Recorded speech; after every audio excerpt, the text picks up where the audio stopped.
Good afternoon, distinguished guests, esteemed speakers, and colleagues. On behalf of Policy Perspectives Foundation, it is my privilege to warmly welcome you all to today's roundtable discussion on the theme Recent Developments in the Neighbourhood Implications for India. We're grateful for your presence and for taking out time to join us for what we hope will be a very thoughtful and a very substantive exchange. The subject we gather to deliberate upon today is both timely and significant. There is a great deal unfolding across India's neighborhood, as we know, politically, economically, and strategically. At the same time, these developments are complex and sensitive, requiring careful, balanced, and a very informed discussion.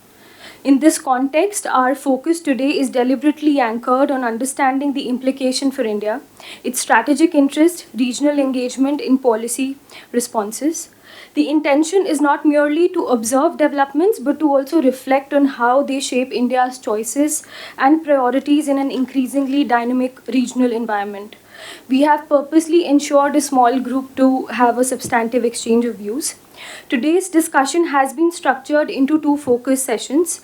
The first session will examine recent developments in Bangladesh, and the second session will turn to West Asia, a region of continuing geopolitical flux. Each session will begin with introductory remarks by our distinguished speakers, following which the floor will be opened for a roundtable discussion. We are fortunate to have with us highly accomplished group of participants, and we look forward to their valuable insights and enriching the deliberations. We will break for the tea after the first session before reconvening for the second. To begin with the first session, it is my honor to introduce our distinguished speakers and moderator. We are privileged to have with us Ambassador Pinak Ranjan Chakravarti, retired as Secretary Economic Relations in the Ministry of External Affairs and joined the Indian Forest Service in 1977. Over the course of his distinguished career, he has served in key diplomatic postings including Egypt, Saudi Arabia, United Kingdom, Pakistan, Israel, and Bangladesh. He has also served as India's High Commissioner to Bangladesh and Ambassador to Thailand. At the Ministry of External Affairs, he held several important positions, including Chief of Protocol and Special Secretary, and has also served as a member of the Board of Directors of Exim Bank and India's BRICS Sherpa. Post-retirement, he has continued to contribute significantly to policy discourse as a distinguished fellow at the Observer Research Foundation, among other roles.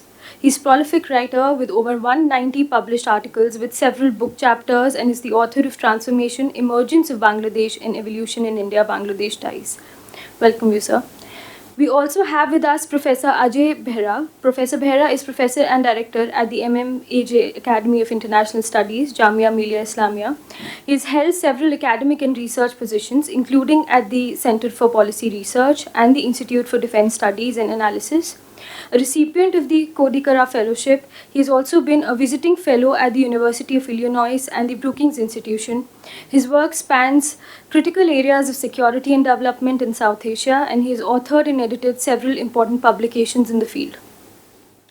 Moderating this session, we are honored to have with us Ambassador T.C.A. Rangachari, a distinguished career diplomat. Ambassador Rangachari has served as India's ambassador to Algeria, Germany, and France, and has held assignments in China, Pakistan, and the United Nations. Following his tenure in government, he served as director of the Academy of International Studies at Jamia Millia Islamia and continues to be associated with various academic and policy institutions. He is also the governing body member of Policy Perspectives Foundation. As we begin with today's program, I would now request President Policy Perspectives Foundation to kindly speak a few words and begin with the proceedings. Over to you, sir. No, you.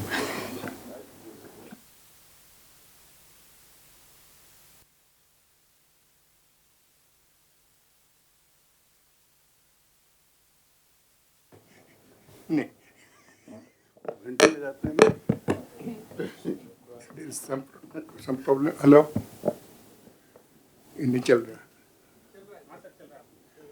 है okay चल रहा है welcome to our guests for this this thing. We have been planning for this for some time, but we wanted to plan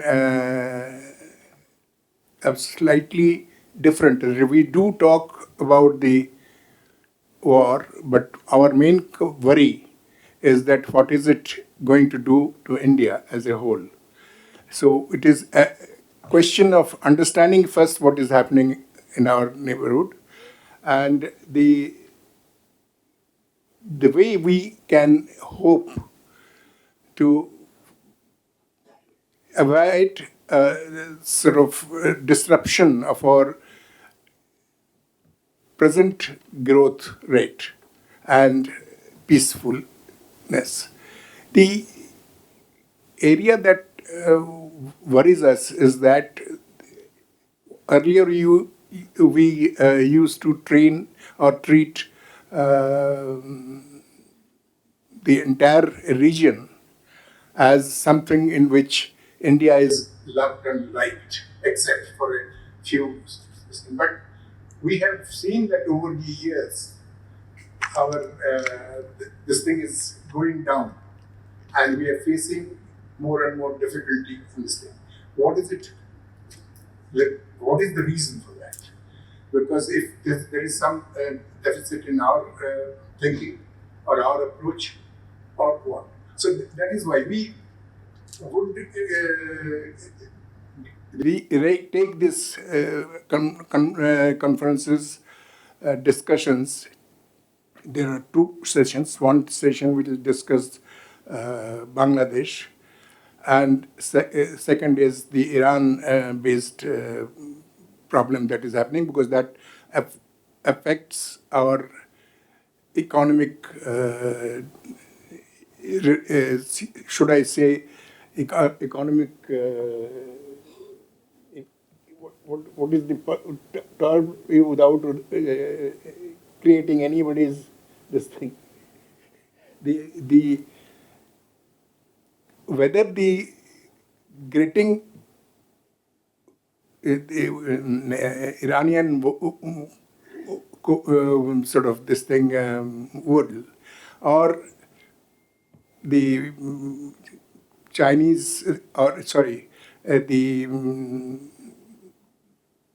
Russian oil. Do we need somebody's clearance, or is there a system in place already and working? So the main thing is, where is the role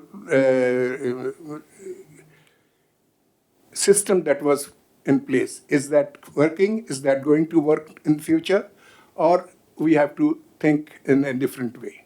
These are the questions that are struggling in our mind, and we expect in the two sessions that we have a number of people who are very well. I mean, they're well-known scholars in their own variety, and so if we get their views in place, then we hope that we'll first create a paper and then go for another round of explanation. So this is what our intention. I hope we succeed in that. Thank you. Today, I must say that Mr. Rangachari, who is a member of this thing and has been a very well-known ambassador, will be the moderate for this case. We often have their views, but this time he will be moderating it today.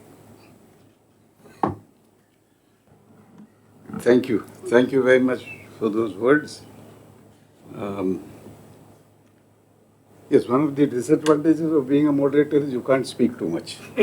So I will abide by that, and quite clearly you have thought this thing through and put me in this role.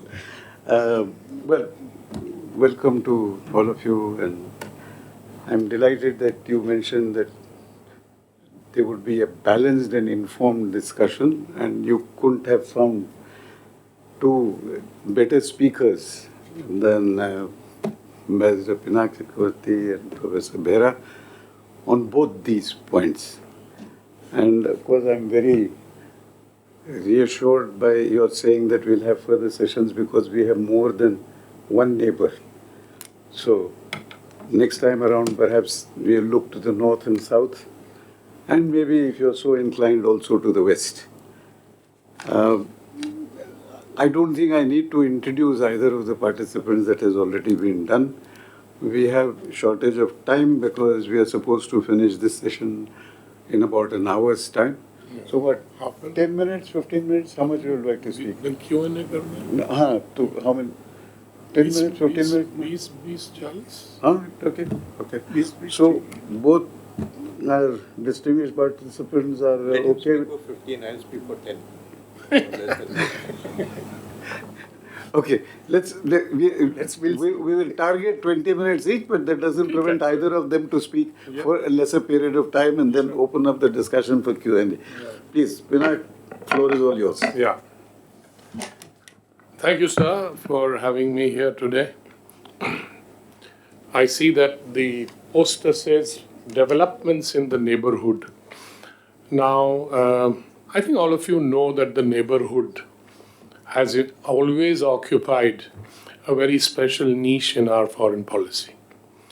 Why? Because there is also a history of strategic thought about the neighborhood ever since, I think, Kautilya wrote his Arthashastra and propounded the Rajamandala theory, which was further expanded and I think written by in the Nitisara of the Kamandaki, another remarkable text which builds on the work of Kautilya. So we have that history of looking at the neighborhood in a strategic way. The neighborhood has not been a very happy place because has been a persistent challenge in our foreign policy. Now, why is that? I mean, if one would like to ask you, why is that? One, of course, is the overhang of history and geography. We had a partition, then new borders came up, then we have wars, then we had Bangladesh being created. So these are some of the sort of developments that has affected the neighborhood in a very significant manner. Moreover, the subcontinent, as we discuss, the subcontinent, also referred to as South Asia by the Western scholars. I would say that India occupies about 80% of everything. Take any index and it is 80% is India. I'm excluding China. I'm not including China. So you have this a kind of a asymmetry that has created certain mindsets in the neighborhood, and which we have to live with because that is a geographical reality. This asymmetry also builds in our neighborhood, and I am referring mainly to Bangladesh here, certain sensitivities that you have to understand, and fears and complexes. Although India has generally been reticent to leverage its hard power in the neighborhood, except when forced to do so. Then, of course, the legacy of colonialism, partition, and does create a certain mindset. Now, the asymmetry gives India advantages, but the neighbors perceive this asymmetry as the pillars of hegemony, that you are too big and so you will be a hegemon. I mean, it is given in international politics that the bigger, more powerful country will behave like a hegemon. Although India has avoided that trap most of the time. But the other thing which attracts them to India is the soft power, our institutions, which they admire. I mean, there is no doubt. I have lived in Bangladesh for 6.5 years. And one of their high commissioners here used to tell me, the problem with us Bangladeshis is that we want to be Bangladeshi and we want to be Indian also at the same time. So we have this dichotomy in our head, somewhere there, because they will give you, lots of anti-India rhetoric from time to time, you will see. But as I used to tell my Bangladeshi friends that, You know, the guy who speaks most against India, I bet tomorrow he'll come to me and say, Dada, visa de do. So that is a kind of a leverage that we have. Even now, you see, I mean, I'll come to that later. So that is where we are. But why is the neighborhood important? I mean, why give it so much emphasis? There are a few very solid reasons for it. First of all, from the Indian perspective, the neighborhood is part of the Indic civilization, that we share a lot. That is a very important factor. We have ties, but this intimacy also builds, as you know, friction sometimes because of geography and history. And also that the domestic politics of our small neighbors. India is a good whipping boy for various things. You know, blame India for this happened or that happened. It's useful for their domestic politics to divert these things. And we have, of course, borders with 5 of our neighbors uh, and the maritime border with Sri Lanka and Maldives, um, Bhutan and Nepal and Afghanistan. I'm calling Afghanistan a neighbor because, as you know, if POK was with us, we would have shared the border with the Wakhan corridor. So this is our general scenario in the neighborhood. So Indian policy planners, through I think since independence, I would say from Jawaharlal Nehru to our current Prime Minister, have always given the neighborhood a special place in our foreign policy. Now you may ask, what did they say? Now I have a quote or two that I want to tell you. For example, PM Vajpayee famously said in 2003 that you can change your friends but not your neighbors. You have to live with them. You know, geography is immutable. Manmohan Singh also said, and I was there when this meeting took place, addressing heads of missions and ambassadors, that, and I quote, we recognize that the Indian subcontinent's shared destiny requires greater regional cooperation and connectivity. Towards this end, we must strengthen regional institutional capability and capacity and invest in connectivity. This was probably the first time that connectivity received a lot of emphasis and guided our foreign policy towards some of these aspects. Then PM Modi said at the UN General Assembly, quote, India desires a peaceful and stable environment for its development. A nation's destiny is linked to its neighborhood. That is why my government has placed the highest priority on advancing friendship cooperation with her neighbors. These were the declaratory policies that I have quoted from 3 prime ministers, and which has guided us to a large extent. And but there has been evolution over the years. At independence, we were more worried about preserving our territory and security and things like that. So we believed that this could be done, in a different way, being bilateral all the time and not getting into any regional. Now, Mr. Vajpayee, for example, had conceptualized what was known as beneficial bilateralism. But you can go back and see a lot of people, Gujarat Doctrine, Morarji Desai, they all tried to be more, accommodating of the neighbors and their interests. And in fact, PM Manmohan Singh used a very interesting phrase. And he said that this is our asymmetric responsibility. In other words, slowly, India evolved its foreign policy to assume that we have to take lead in some places and we have to bring them together with us. Why? I mean, you may ask me, why is it necessary to do all this?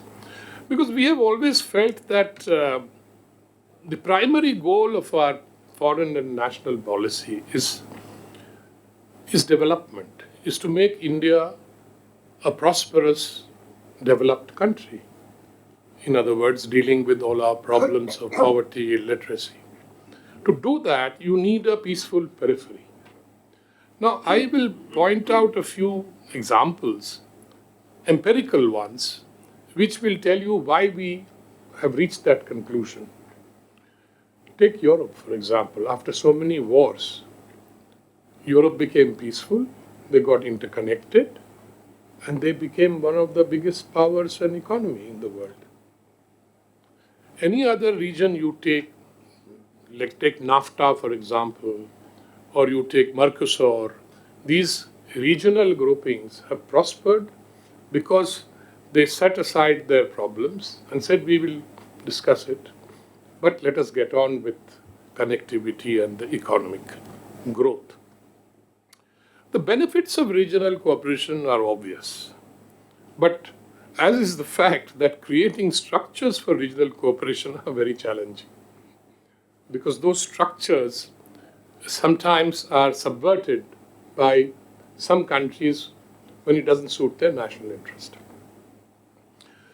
An Asian Development Bank study once said that if SAFTA, you know what SAFTA is, I suppose, South Asia Free Trade Association, that SAFTA could reach an intra-SAARC trade of at least 85 billion. But unfortunately, our integration, we were once together, but then we got sundered. But today what you have is that our intra-subcontinental trade is less than 5% of our trade with the rest of the world. So these are the problems. How to deal with this lack of integration in the economies, connectivity. For example, in 65, Pakistan broke all the connectivities, all the railway lines were broken and smashed. Earlier till 65, people used to travel up and down. In fact, Pakistan introduced a passport for the East Pakistanis only in 62 or something like that. Otherwise, people would just come with their IDs and go in and out as if the border, was just some line on the map. That was the situation from where we emerged into later years. Now, political instability, now I come basically to Bangladesh. Political instability in Bangladesh is nothing new if you take a historical perspective. Assassination, military dictator, another assassination, another military dictator, overthrow, democracy, which lasted for some time. Then caretaker government, which I saw with my own eyes, the soft coup or the army-backed caretaker government. So it has gone through all these phases. Then you had Yunus in between after the Hasina thing. So these interregnums have been there in Bangladesh's history, which of course speaks volumes for the shallowness of its institutions, democratic institutions, that they are not solid enough and strong enough to keep the country democratic.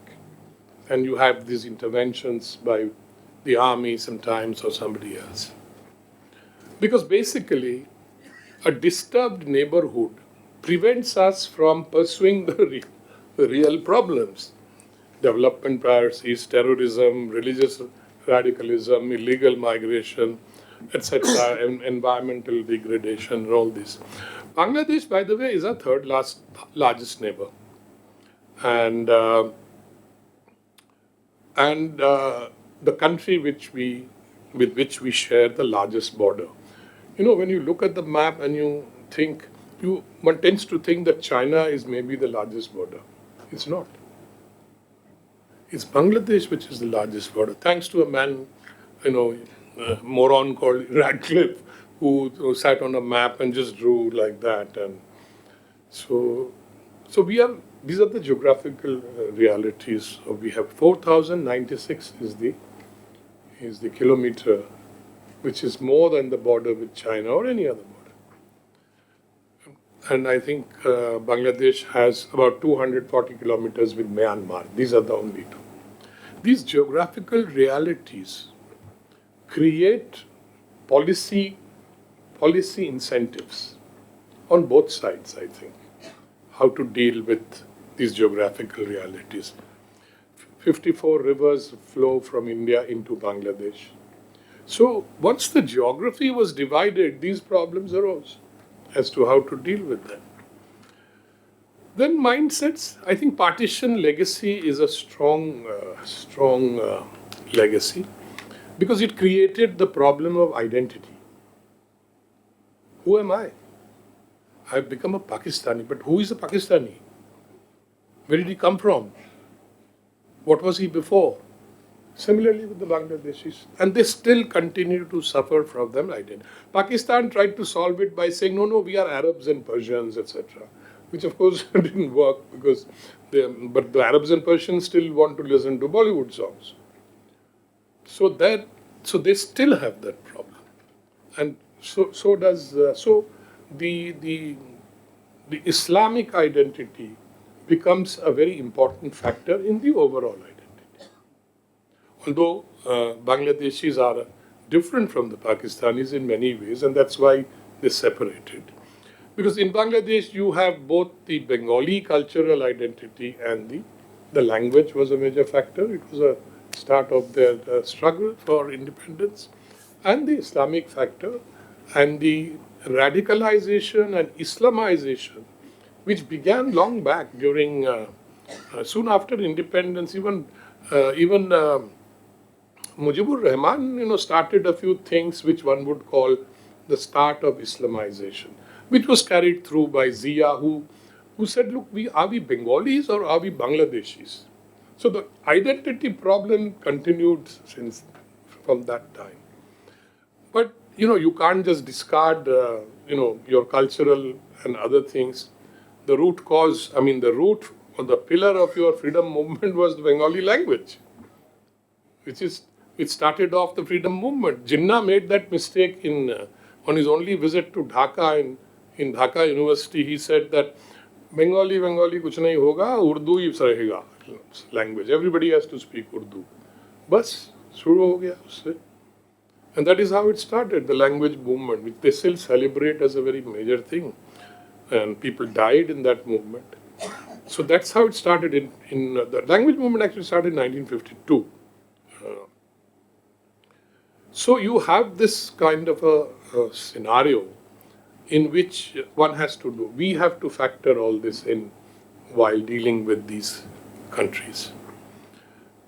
For example, I will say that the connectivity aspect which we adopted and basically tried to push, and I played a certain role in it because in 2008, after much persuasion, we started the train, the Maitri Express passenger train.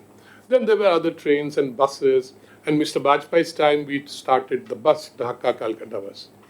One must not forget that Calcutta remains a very attractive place for Bangladeshis, historically and otherwise. If you go back and, if you read my book, it's there in the history of how the separation movement started. One should not ever forget that the Muslim League was founded in Dhaka and not in Lahore or Karachi or anywhere else. The Muslim League starts in Dhaka, and that's when the British start encouraging them for the separatism, was started. The word partition comes in from 1905 when Bengal was partitioned. So this is the background. I'm not going into too much detail. So because time is a problem already. But let me come to the present and what happened to Hasina. Let me quickly say what happened to Hasina. Now, Hasina came to power when I was there in 2009 actually. I just want to narrate this anecdote which will clarify a few things. I went to meet her in her house in Dhanmondi, which was I think has been destroyed by these hooligans. So I first congratulated her and I said, how do we proceed under your prime ministership? So she told me, I need electricity immediately. I looked at her and smiled. I said, ma'am, मेरे पास suitcase तो है नहीं कि मैं आपको electricity दे दूँगा. So in Bengali, of course, she always spoke to me in Bengali and refused to speak to me in English. She says, you are a Bengali, so I'll speak to you in Bengali. I said, that's all right. I had no problem. Created a lot of problems from my colleagues who would take notes and who would say, sir, samajh mein nahi aaya kya bola. Anyway, those were some of the Then the other thing she said, please convey to Delhi that I will ensure that all the Ulfa and the insurgent groups who are here, I will wipe them out of the map of Bangladesh. She did that, which was something that India has always owed to her in that sense. Because India says that's our only problem. We don't have any problem with Bangladesh. Okay, river waters, ये वो illegal तो है, migration वो तो बहुत दिन से चल रहा है. So I think that is what happened. And then electricity part, let me just finish it. So I quickly talked to Delhi, and I think Pranab Babu was then the foreign minister, and briefed him. So he said, you give me a few days, I'll see. So then he said, okay, I got a message saying a delegation will come from here. I think electricity department or somewhere. So they came over, and then they sat down with the Bangladeshis, and they said, ki, look, Behrampur is on our side, is it? Or Behrampur is our side. our side, West Bengal. And on their side is Bharamara, I think. These are the two places where we connected finally, because the two grids came very close there. And then the first Bijli went there. Later on, of course, from the eastern side, Tripura also it went. Then we asked them for transit for the power plants, which went by barges later during Hasina's time. So Hasina was generally very willing to cooperate in these connectivities. So many trains were started, and then we started another project of broad gauging all the railway lines. Most of them in Bangladesh were meter gauge or small gauge. So we started by making what is known as the dual gauge, on which both trains could run. Very interesting things happened at that time. Then it was decided as a policy that we will restore everything that was there before 65. All the connectivities, rail, etc. So anyway, those were the kind of things we were working with Hasina, which proved to be very good for us. Even Bangladesh prospered. But then Hasina had her faults, clearly. And many people have told me that she had become too authoritarian, would not listen to anybody. Then I suddenly remembered that Mujib also stopped listening to us. And that's why he got assassinated. Because we had warned him. But his reply was, Bangladeshis are like my children. Why will they kill me? Then you know what happened after that. Hasina has inherited that mindset from her father. And I believe that is one of the reasons why she did not listen to the warnings that were being given to her. Anyway, of course, I call it a regime change because it is probably, I cannot give you evidence, but a lot of people have produced evidence of some kind or the other of American intervention, Pakistani working with the Jamaat-e-Islami and the students, etc. Basically, the agitation started in way back, on the law they passed saying that freedom fighters will get job reservation in government, job quota. Freedom fighters. Then what happens when you get reservation is that it is perpetuated. After that, it happened that, okay, freedom fighters' children will also get reservation. Then the children's children will get reservation. This irritated a lot of people.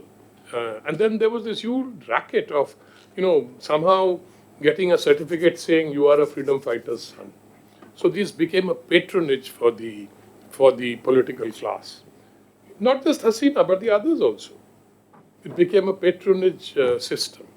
That's how it started. And in fact, Hasina realized that this is going to become more and more difficult.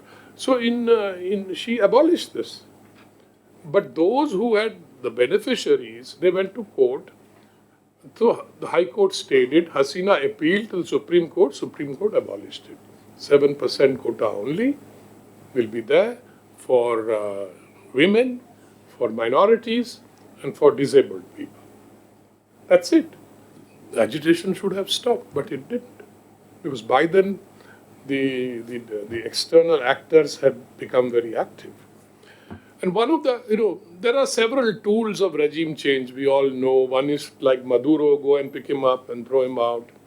The other is military intervention, of a different kind, but still a military intervention. And then there is, of course, the one which is more subtle, done through NGOs and things like that. Americans have a lot of these NGOs who work in tandem with the what we call the deep state. And I'll name some of them for you. One is the International Republican Institute, one is the National Endowment for Democracies, and the other one is the National Institute of Democracy.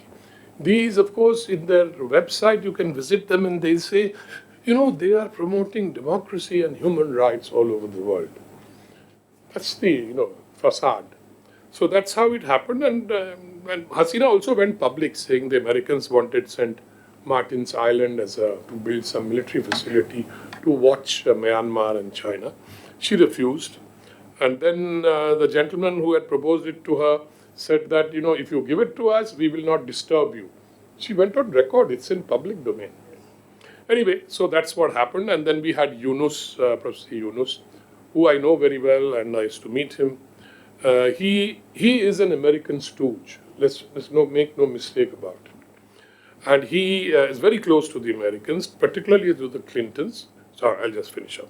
So basically, you had the Yunus regime, which became very anti-Indian, a bit hostile to us, because they were trying to tell us that, look, we have other options. Pakistanis started hobnobbing the military, the ISI. So this is how it went for the 18 months. Then we had the election.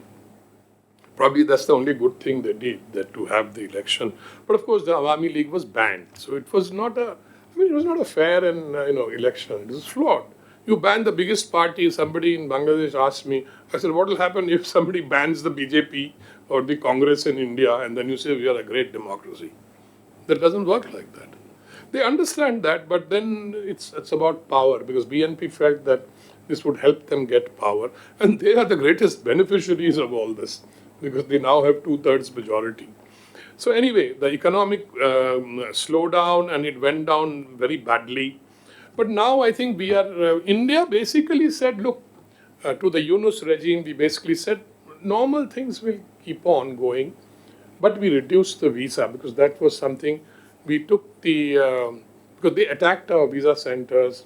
They actually burned down our cultural centers. These hooligans, the Jamaat-e-Islami and these hooligans. So we said, okay, we stopped issuing visas. That created a lot of leverage for us, because the Bangladeshis need visas to come to India, particularly for medical treatment. And so that created a lot of angst. And we started receiving many requests. So anyway, so now what has happened is that we basically told Yunus that, look, we don't want to engage with you on a long-term basis. We can get the relationship going as is, at a low level. And they understood that. But after the election, we signaled differently to the BNP that we are willing to engage, and we will try to normalize. So the foreign minister came, but still I think India is playing it very low key, because we will watch what they do, because they have a bad history with us, in the sense of the Jamaat, BNP, and so basically, but we are basically signaling that we want good relations, but there are some conditions, that good relations cannot be that you will do something against us, which they understand, and they have actually assured us and reassured us. So diesel is being given, 200 wide-body passenger railway coaches are being given. So anyway, we are trying to build it up slowly like that. But I think we are being very cautious. The fact is that Bangladesh is geographically important. We have the northeast states, the Siliguri corridor, etc. Plus the water sharing will come up, which will, I think, be a very, very contention. There will be a lot of contention. The 8 terrorists who were caught in Delhi recently, one was, of course, a LET fellow who was sent to Pakistan, and from there he came here. With the other 7 were Bangladeshis. Now, this is a problem we envisage is going to happen, although they say, no, we will crack down, you give us the intelligence. The DGFI came here. Anyway, that's what is happening. The other last factor, I would say, is Hasina, whether we will give her back. My answer is that we will not. and they will keep asking for their own public and other things. But there is no way. We will tell them, okay, go to court for extradition. And you know how extradition happens. We can't extradite people from abroad. So the same process will be happening here. So that is where we are at the moment. The minority factor is also very important, which has been flagged to them. The minorities are still being harassed and killed, and their properties taken over, which has happened for many, many years. Bangladesh's minority Hindu population has been reduced to now 8%, from about 39%, say in 47 or something. So that's the situation. And the visas are being opened up because they were pleading with us, please start the visas. So I think we are slowly starting the visa. So we are basically, not opening up fully. We are generally doing it in a very small, gradual, sense, so that we can pull back if they create problems. And of course, the Ganga Waters Treaty will come up. That will be a huge thing if we can get it done. But otherwise, so they are also a bit careful and wary at the moment as to how India will behave. And that is, of course, a good policy on our part. Thank you, sir. Sorry. Thank you. No. Thank you. I think you could have gone on for some more time because you are very informative. Two very quick incidents I want to narrate to illustrate the point that you were making about Bengali rather than Bangladesh. Some 30 years ago, there was a meeting involving our Minister of State for External Affairs. I think it was Kanta Sinha. And Abdul Samad Azad was the foreign minister on the Bangladesh side. And this was in Hong Kong. And for some reason, I was the only official present there from the Indian side. And they had a couple of people from the Bangladesh. As soon as the meeting started, Mrs. Kanta Sinha said, we both speak Bengali, let's speak in Bengali. Exactly. And I was at a loss, how do I keep notes? Then she turned to me, she said, don't keep notes, baad mein bana lenge. So that illustrates the point you're making about being more Bengali than, and he also concurred and continued the conversation. The second thing is that Rahman Sobhan had come here. This was some years ago when we did another organization that I'm affiliated with. We did a 3-day seminar. Mr. P.S. Sangma, who was no longer then the speaker, he came. You were talking about the developmental context. And he said that if only we could have tourism freely, he says, Bangladeshis could come to Meghalaya, even spend a weekend, it would be good for the economy of the hill state, and then of course they could travel around and so on. So there is a lot to be said about the long term. I'll have something to say about Swaran Singh if time permits later on. Ajay, please.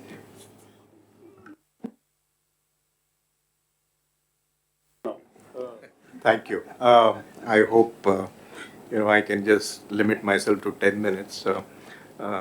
Thank you, Ambassador Rangachari, and I think what Ambassador Pinak Chakravarti has done is managed to give a broad overview, not of only the problems of our policies in the neighborhood, but also on Bangladesh. So what I'm going to try and do is limit myself to basically a few specific issues. Because here is one country with which we had fairly good relations from 2009 till 2024. Our relationship with Bangladesh has been on and off, but that phase of good relations with Prime Minister Hasina's period was very individual centric, personality based, and I think that is that has led to certain structural issues in this relationship between India and Bangladesh. The relationship nosedived under the interim government led by Dr. Mohammad Yunus. And now that the new government is in power, the BNP government led by Mr. Tariq Rahman, there's sufficient indication that they want to move on and improve relations with India. And I think we have already done a little bit of course correction in the meantime, and both sides are looking forward to to see how this relationship can be improved. But I think when I said there's certain structural issues, or what I meant is essentially that the most of the contentious issues between India and Bangladesh have remained unresolved. Uh, and we know that we have traditional relations with this country. And many of these issues actually can be addressed. And, I was reflecting on it a little bit, that is there certain things that we can do to see how we address the insecurities of a small neighboring countries, even though Ambassador Pinak Chakravarti pointed out it's not a small country. But there is this insecurity about many issues. So let me specifically come down to few issues, so that as Mr. Haldar said, that what kind of policies that we need to follow in relation to Bangladesh. One of the most important issues is the river waters issue. Now, besides the extradition issue about which Ambassador Pinak Chakravarti mentioned, which is uh, may become a ticklish issue, but I think we probably will have to deal with that by not extraditing Hasina. But this river management, the Tista water sharing issue is going to come up, because some way I think we'll have to deal with it, because we had a draft on the Tista waters rivers by 2011. A draft was finalized and is stalled from that period, and I don't know why is it that Hasina never kind of insisted on the finalization of that treaty, because water issue or shortage of water in Bangladesh is a major issue, and that's going to come up. But that has political repercussions within India, and that is where how do we deal with this issue within West Bengal, where the primary resistance to the Tista water is going to come up. Now, given that the BNP's election manifesto this time, one of the major points was this about a fair share of the Tista waters, and in fact, it is one of the major issues for all political parties in Bangladesh. I think somewhere we have to find a solution to that, because they have been also making this argument that you give statements, but you do not finalize this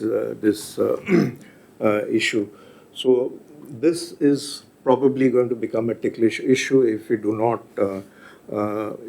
creatively think as to how do we deal with it, not only creatively but also politically, because there is political sensitivities involved in West Bengal.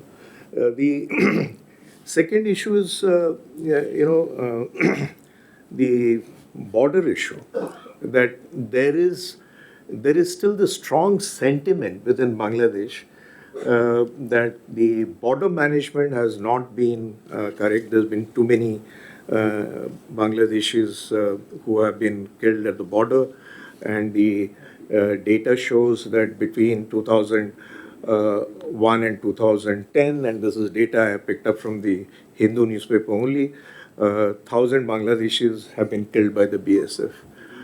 In 2024-25, almost more than 100. So this problem in the borders, which is again, the demands that the BSF should be,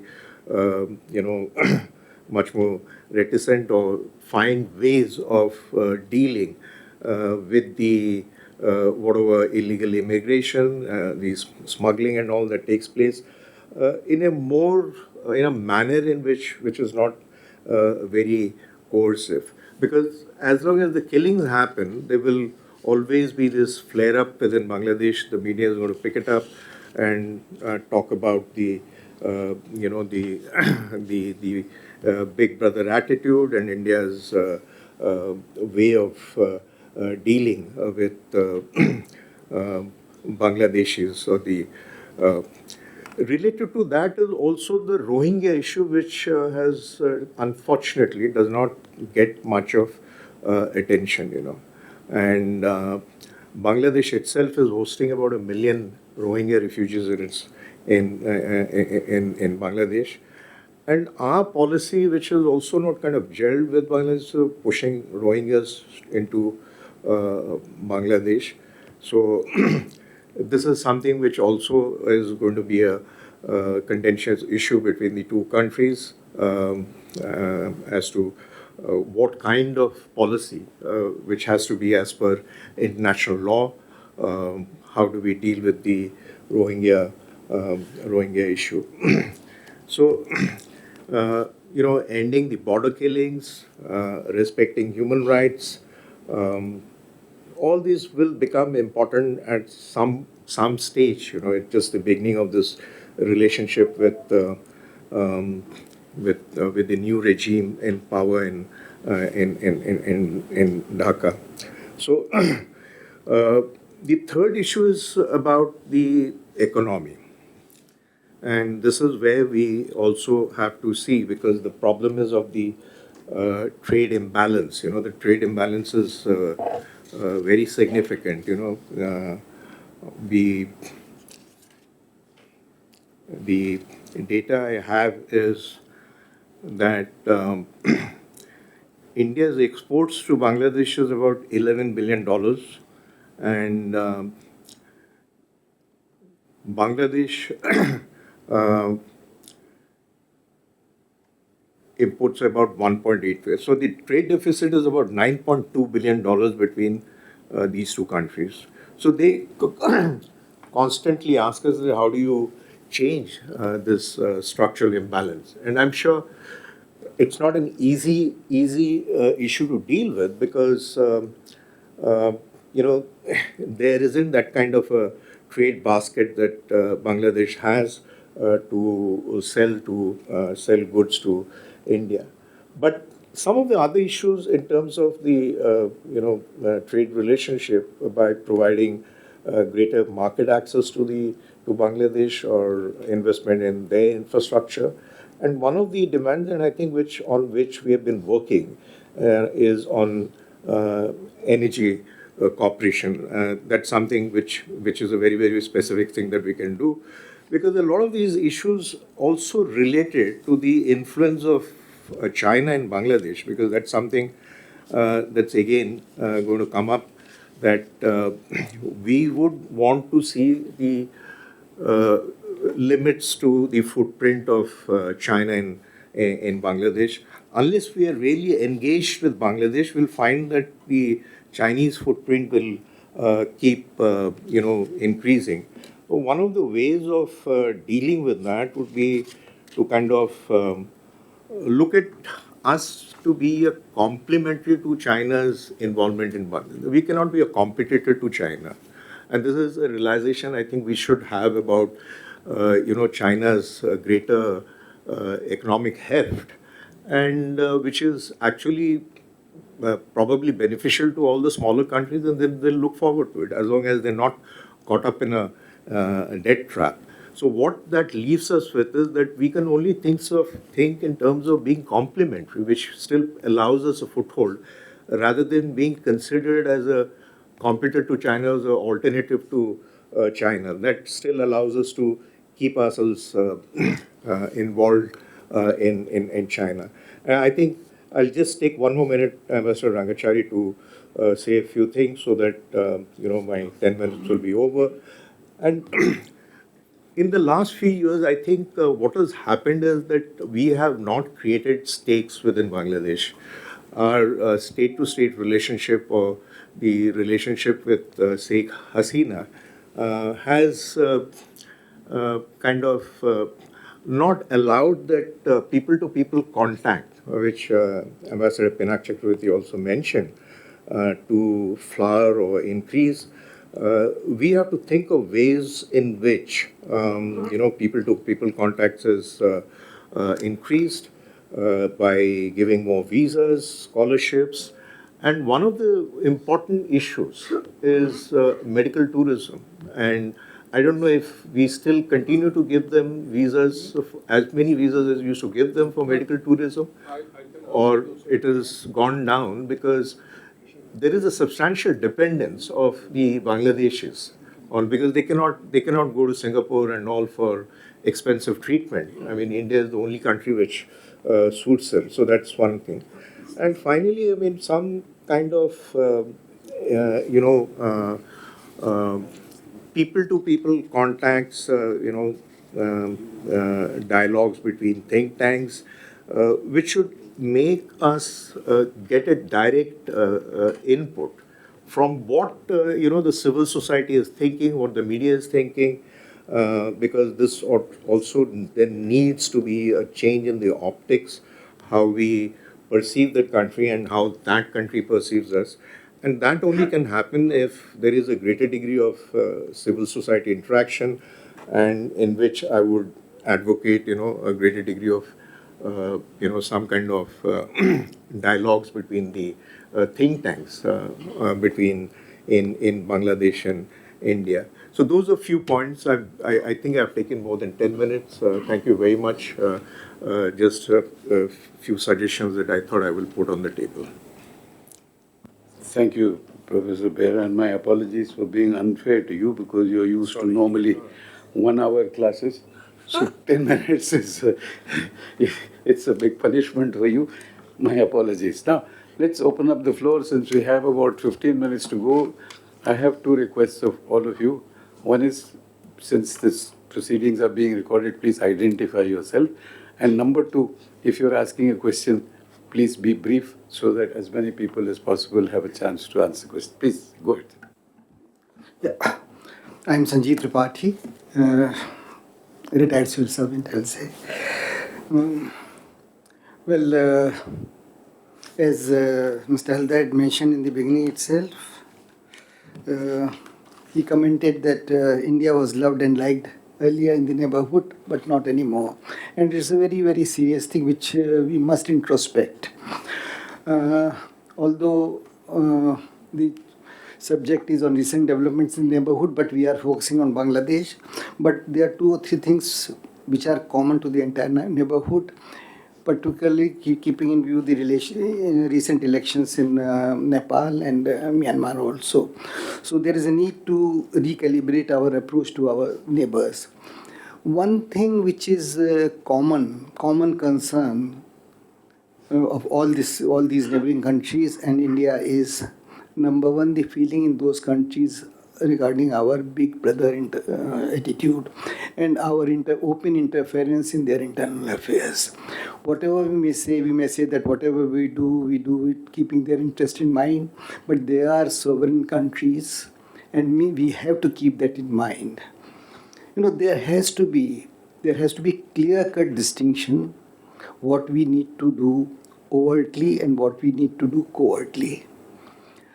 Our overt interaction, our diplomats there and all that, must behave in a manner in which we behave foreign diplomats to function in Delhi. And similarly, our covert activities, they are no more covert. People need to make much more effort to keep their activities covert. And for that, we have to learn the lesson from China. China has penetrated each and every segment of these countries, but they are liked by all because they are not openly seen as interfering in their internal affairs. So this is one thing which is of common concern, and for us the common concern is growing influence of China. Chinese influence in our entire neighborhood has grown over the past and keeps on growing. And again, there are our unsolicited advices to them that you will fall in Chinese, if you take Chinese investment, you will fall in debt trap and all that. We should not indulge in that. On the other hand, through our actions, we should win them over. Now, coming back specifically to Bangladesh, what are our concerns there? The main thing is illegal immigration. Illegal immigration not only of Bangladeshis, but now of Rohingyas. And this Rohingya problem is going to further, increase. about, as pointed by Professor Behara, already about 1 million Rohingyas there are in camps. The conditions are camps are bad. In Rakhine state, both the Myanmar government as well as the Rakhine people, they are throwing the Rohingyas out. They cannot live in Bangladesh because Bangladesh in 2018 introduced this biometric national identity card. No non-national can survive in Bangladesh because he doesn't have a national identity card. So all of them, all these Rohingyas who are running from the camps or entering Bangladesh through, they are all now trickling down to India. So this is a very, very big problem for us.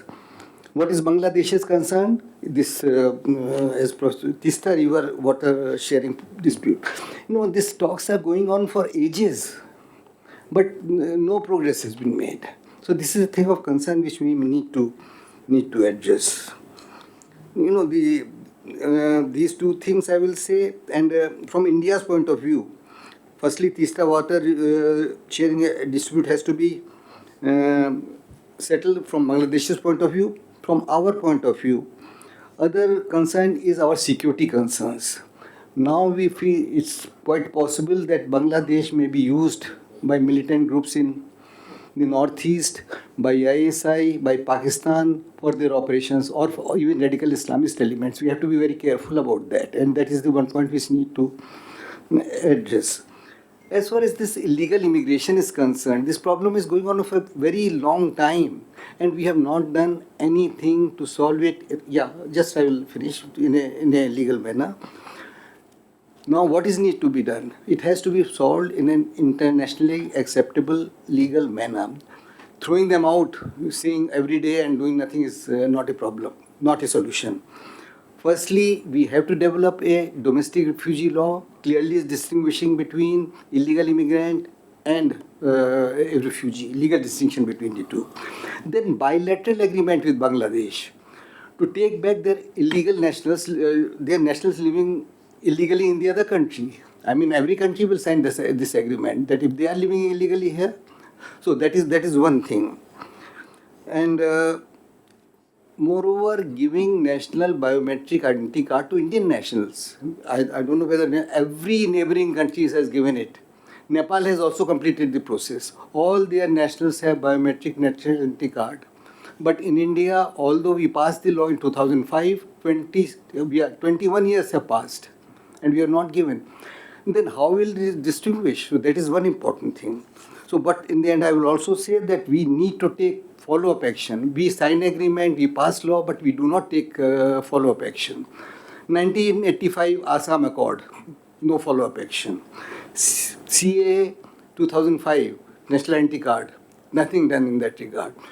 2019 CA, 7 years have passed, where we said that all non-Muslims from these 3 Islamic countries who have been come to India or discriminated against will be given nationality. The process is not even yet started. So there's time for us to introspect rather than blaming others and do something that. And again, in Bangladesh, we will need to engage with each and every segment, not only Awami League and all that, but where we have to do it covertly and where we have to do overtly, we will have to be extra careful. I think these were the few things I thought I will highlight here. Thank you. Thank you very much. Yes, sir.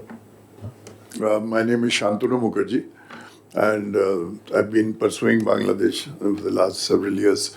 2-3 very quick points, because you said that the implications for India and Bangladesh implications. So I'll be slightly optimistic here, not on a very pessimistic note, in the sense that, of course, BNP had been extremely hostile to India in past, and security concerns, as highlighted by Mr. Tripathi, of sheltering Ulfa, etc., were there. But this time, whatever, our security agencies perhaps are much more alert, and we wouldn't allow it, we'll deter it at any cost, which I'm hopeful about.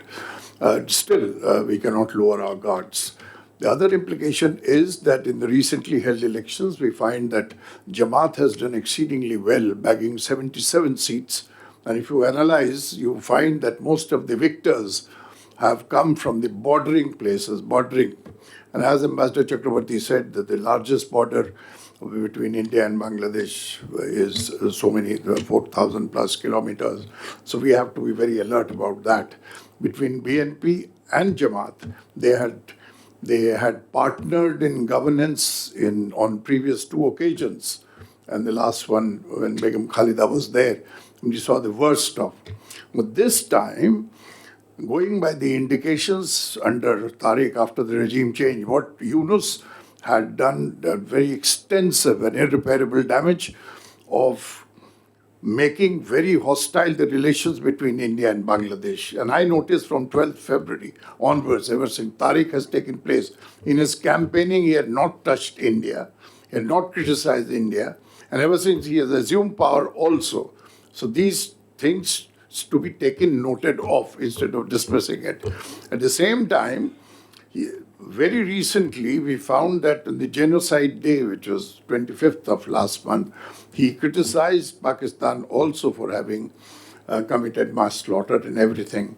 And similarly, other indications also about the killings of the intellectuals and women, minorities also, some kind of issue. I'm not trying to give him a clean chit, but I'm saying here is a situation where we should walk an extra mile, particularly in view of the changing geopolitical changes, Iran and etc. We must back Bangladesh and keep at least one permanent and trusted ally in the South Asian region. Thank you very much. No, I think we have only about 5 minutes, so maybe if there's any last question, one last question.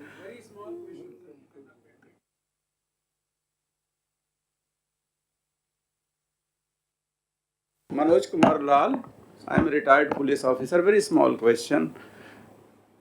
Whether BNP in this new avatar after the elections in 2016 is a kind of new Awami League. How do you consider it? Yes, ma'am. Thanks, sir. I just have a few observations about Bangladeshis. I remember when I was in college, in almost every household, we had Bangladeshis working as domestic help. The rickshaw pullers were Bangladeshis. You know, all the odd jobs were being done by very poor Bangladeshis who were really much poorer than our people from Bihar and UP. And that is why you could find them, they were cheaper than somebody from Balia or some other place. And nobody had any problem with those Bangladeshis. Nobody said they're aliens, they're causing security problems.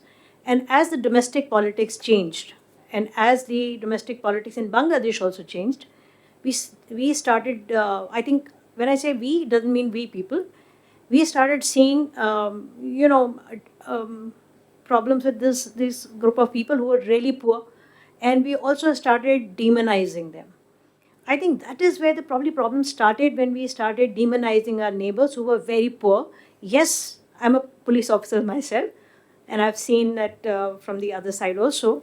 So, yes, there were problems with Bangladeshi, some illegal criminals crossing into our country and doing something like aligned with Pakistan, LET, all that is fine. But that's what for CI and CT experts to take care of, rather than demonizing whole community, so blatantly, and they were very poor. It's just a thought that I wanted to share. On Rohingyas, I want to say, how many Rohingyas have technically crossed into India? Has anybody done math on that? There are very few. And again, they have been localized to certain camps, which are not very which are not very good human kind of camp. There are serious problems. And again, what is that the kind of problems that Rohingyas pose to a country as big as ours? But we again demonized Rohingyas, right? I'm not giving certificate of good behavior to Rohingyas. All I'm saying is, all the 1 million from Rakhine state are not walking up to India through Bangladesh. Third point I want to make is, now today you do not find Bangladeshis for domestic work or as rickshaw pullers or as majdoor. Why? Because probably they are finding better employment in their country than in India. And where are we getting these people from? We are getting them from back of beyonds in Bihar and Uttar Pradesh and Jharkhand and Chhattisgarh. I think we need to also look at these factors when we are making, when we are assessing these situations, bilateral situations between the two countries. Thank, thank you, ma'am. Yes. Uh, as per the Professor Behra mentioned that complementary business, 2 points. One is that medical tourism and education. The volume of the money and the people comes over here. Last couple of years budget shows it's very substantial. That's the point, sir. Thank you. Ajay, you want to say something? Very quickly, well, there's no specific questions, but just one or two points that I would like to say. That one, regarding this migrant labor, what Anju was mentioning, I think we'll have to rethink this whole thing. I mean, as to because there's a lot of changes in this country. Why they're getting employment? Because we don't have labor to do that kind of work. So eventually, we will have to think about, how do you fill in that gap labor? So it's better to allow that migration rather than pushing them out as illegal migrants. Eventually, we will need that labor. Uh, BNP in the avatar of Awami League, I don't think so. But I think what we are seeing is a very pragmatic policy from Tariq Rahman's government. Uh, in their heart, they realize that the relationship with India is important. It's not that they can afford to neglect the relationship with India. It's an important relationship. It's just that that does not mean that we don't have issues between us, and we need to sit down and see how these issues are resolved. Regarding Rohingyas issue, I think the problem is that even if the numbers are not very high, the way we are treating them, we are basically pushing them into Bangladesh, and that is what is causing the problem. The Bangladesh are already saddled with 1 million Rohingya refugees, but by us pushing the Rohingyas back into Bangladesh is obviously causing a problem in the Bangladesh government. I mean, they want that you look for mechanisms, you look for multilateral ways of dealing with the Rohingya issue, rather than making it bilateral issues and using coercive power to deal with it. So some of these things will have to be addressed by the government eventually. Thank you. You have the last word. My last word, yeah, okay. Quickly, I'll run through the points that have been raised. One is about reformed BNP. I think they are a bit reformed because on the track to dialogues, they have been. Point, if you could explain, sir, that's a Chhatro League and Chhatro Shibir, how they penetrated in Awami League, and now they have come, and also the supporter of Awami League who have overwhelmingly voted for BNP. So BNP is under pressure. So I thought that. That's the election part of it. But the BNP, let me tell you that over the last 10 years, they have been reaching out to India from London, where Tariq was there. I have met many of his emissaries who used to come and talk to me, and other people too, and which is like saying, I mean, virtually saying, forget the past and let's build a new thing. So that answers your question about whether they are reformed or not. I can't say.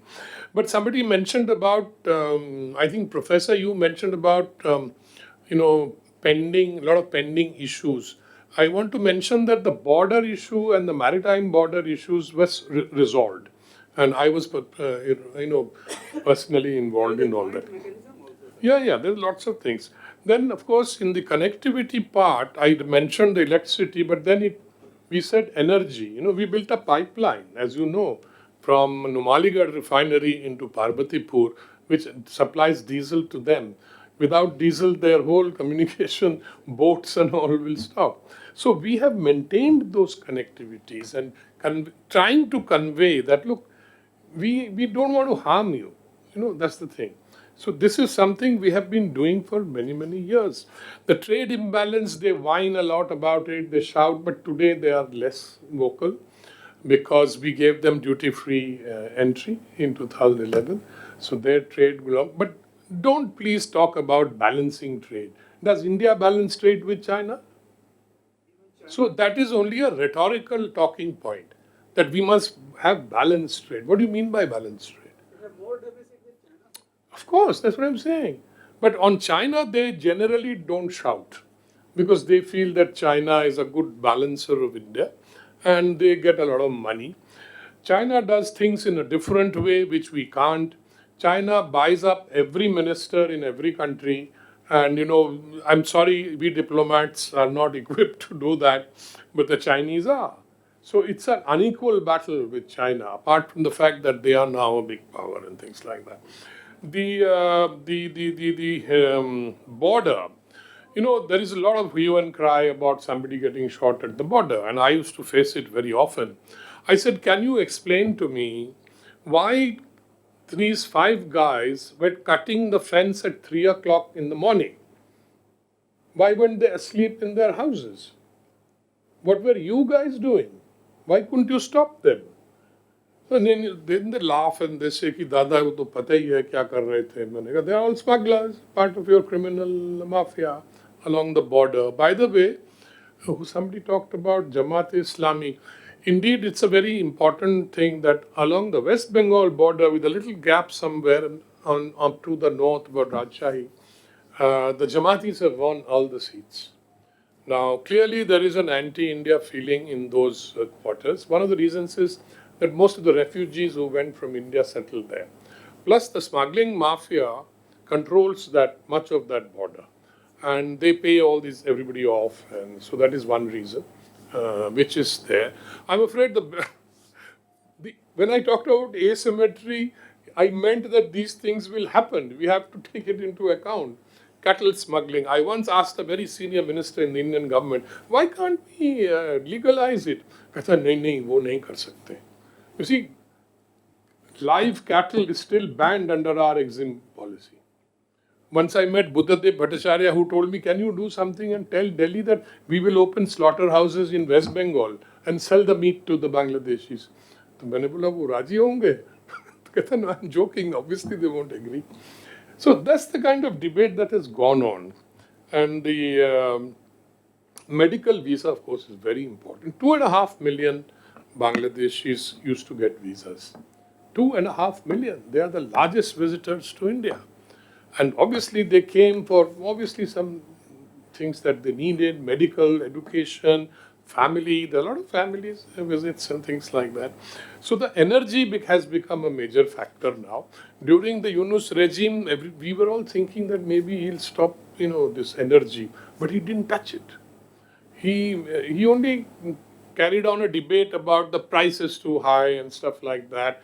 They appealed to the Indian government that Adani energy supply, he's charging too much, can you get him reduced? We told them, you signed the agreement, it's a commercial one, you deal with him. Why are you involving the Indian government? We were not there when you dealt with them. So that's the kind of thing which keeps happening. Education, of course, I've mentioned, and trade imbalance I've mentioned. Border killings is there, of course. It's not going to go away. I'm afraid they will continue to do this, and there will be a few people who will get shot, although we have toned it down a lot using rubber bullets and stuff like that. Their main argument was that why can't you catch them and deal with them under the law? I said, look, the BSF is an armed border force. They try to catch, they try to drive them away. But if they are attacked, they are not going to kiss them. They are going to fire. That is how a border is maintained. So all this, very humanitarian and all these arguments do not work in practice. It's all very well, moral high ground and stuff. But in diplomacy, it doesn't work. You have to take hard decisions and hard things have to be done. Take any country. Why did China do what it did in 2020? We are having large trade. We were, having everything. But why did they do it? Think about it. Thanks. Okay, thank you. Thank you very much. Thank you, all of you, for your cooperation. We're just a few minutes off, which cuts into your tea time. My apologies. So just before we conclude this session, I'd request President PPF to kindly present mementos to the moderator and speakers.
Allow me to briefly reiterate the context within which we approach this next session. The developments in West Asia remain both deeply consequential and inherently sensitive, shaped by ongoing conflicts, shifting alignments, and competing strategic interests. In engaging with such a subject, our reflections must remain measured, nuanced, grounded in careful analysis. Our endeavor today is not to generalize or oversimplify, but to thoughtfully examine how these evolving dynamics intersect with India's strategic, economic, and diaspora interest. It is in this lens of implications for India that anchors our discussion. We are honored to have Ambassador Rangachari continue as the moderator for this session. We're also pleased to have Professor Ajay Behra joining us as the speaker for this session as well. I'll now briefly introduce our other distinguished speakers. We have with us Ambassador D.P. Srivastava. Ambassador Srivastava retired as India's ambassador to Iran, where he played a key role in advancing India's engagement, including the development of the Chahabar port. Over his distinguished career, he has served in several critical postings across West Asia, Europe, and North America, and has extensive engagement with the United Nations. We're also joined by Mr. Kamar Raga. Mr. Raga is one of the India's prominent commentators on foreign policy, security, and societal issues. He's a regular contributor to leading international media platforms, including the BBC and the Voice of America. We also have with us Professor Anwar Alam. Anwar Alam holds a PhD in international politics from JNU and is currently associated with Ala II International University, Bishkek, as well as with the Policy Perspectives Foundation as Distinguished Fellow. I would now request Ambassador Rangachari to kindly lead the proceedings for the session. Thank you. Thank you very much, and thank you, all of you, for coming back so fast. We've had a very interesting discussion just before this on Bangladesh. Now we move on to Iran and the present situation in West Asia. We have time till 6 o'clock. So what would you prefer? 10 minutes, 15 minutes? नहीं आप बताइए आप लोगों ने बोलना है तो I think maybe 15 minutes, right? Then we'll go on till 5:30 and then we can have half an hour of. How many minutes? 15 minutes? 15. Is that okay? Okay, so let's start. And we are starting with Ambassador Srivastava. So here, take this.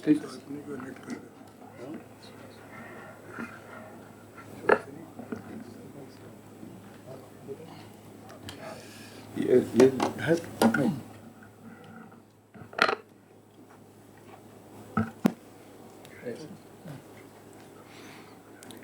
So thank you for giving me the floor. The war which erupted on 28th of February with a preemptive strike by Israel and US against Iran's top leadership soon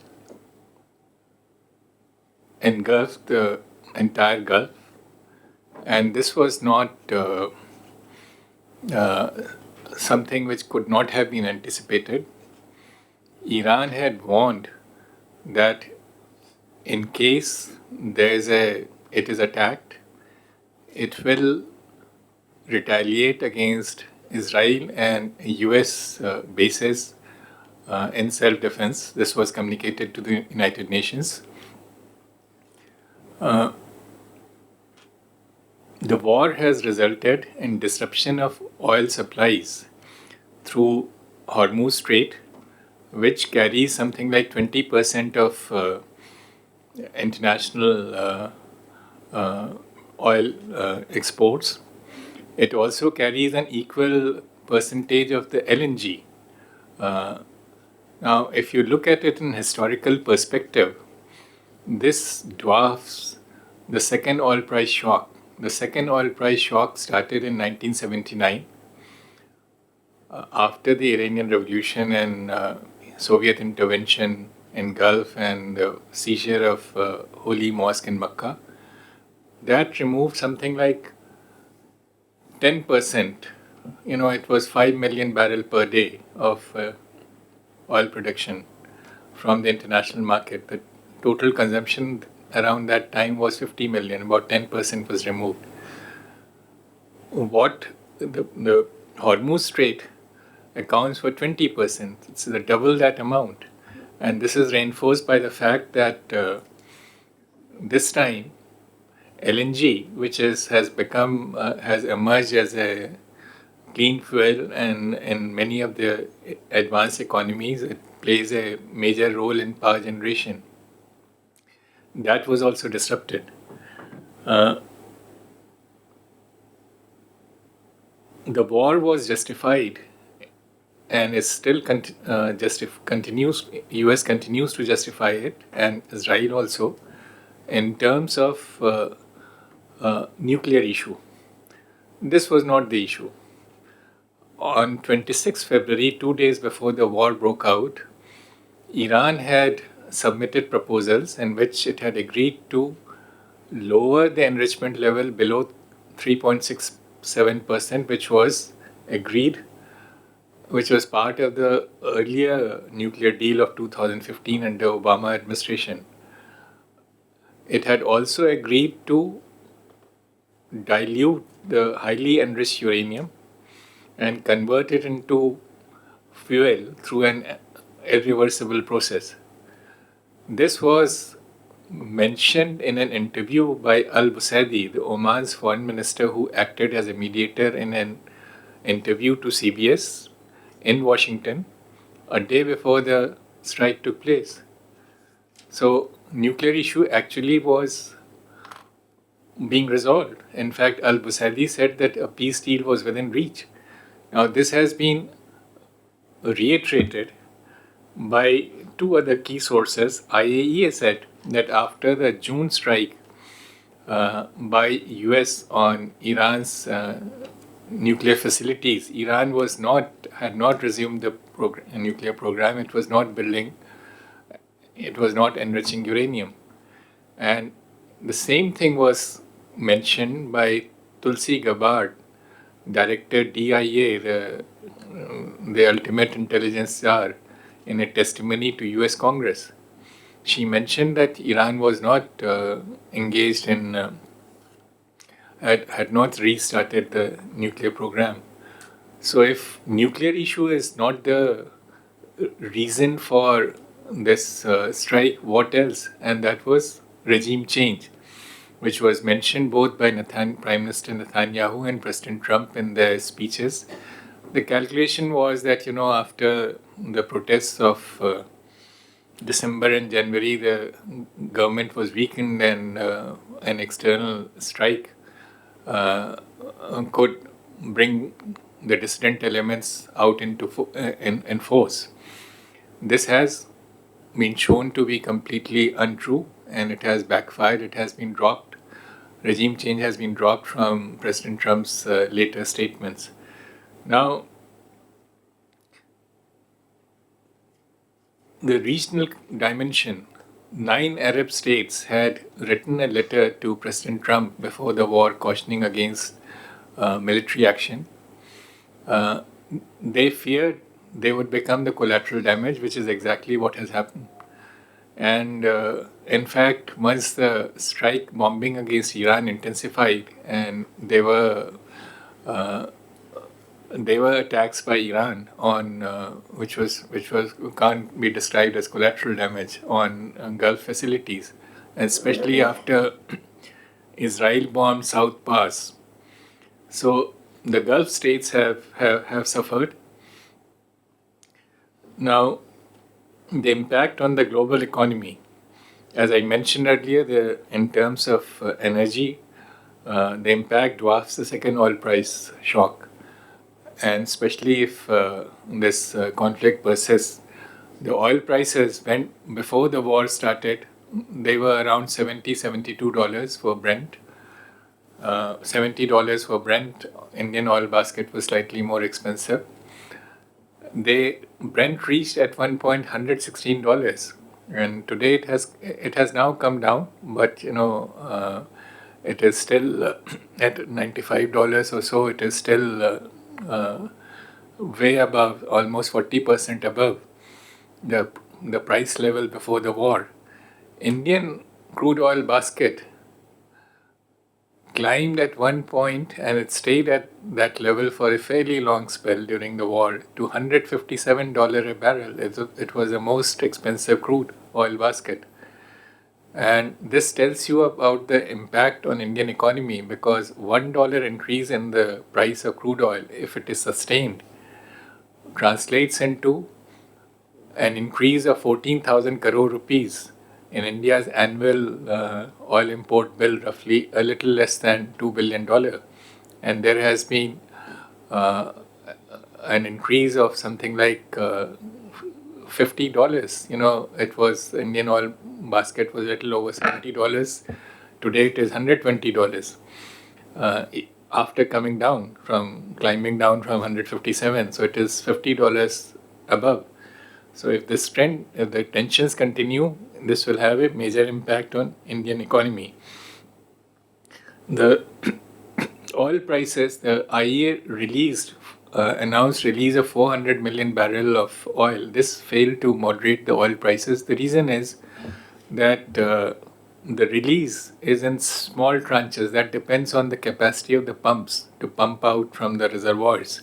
And that doesn't exceed more than 2 to 3 million barrel per day in case of US. In case of Europe, the quantities are perhaps even less.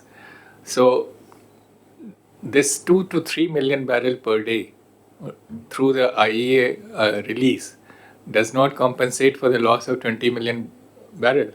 So it completely failed to moderate the oil prices, and this is the reason why, in sheer desperation, President Trump he lifted sanction on Russian oil on the high seas, and this was followed, most surprisingly, by lifting sanctions on the Iranian crude oil on the high seas. It was a very strange phenomenon that the country with which you are fighting war, you relax sanctions against it. And this was not a charity to Iran, this was to protect American consumers.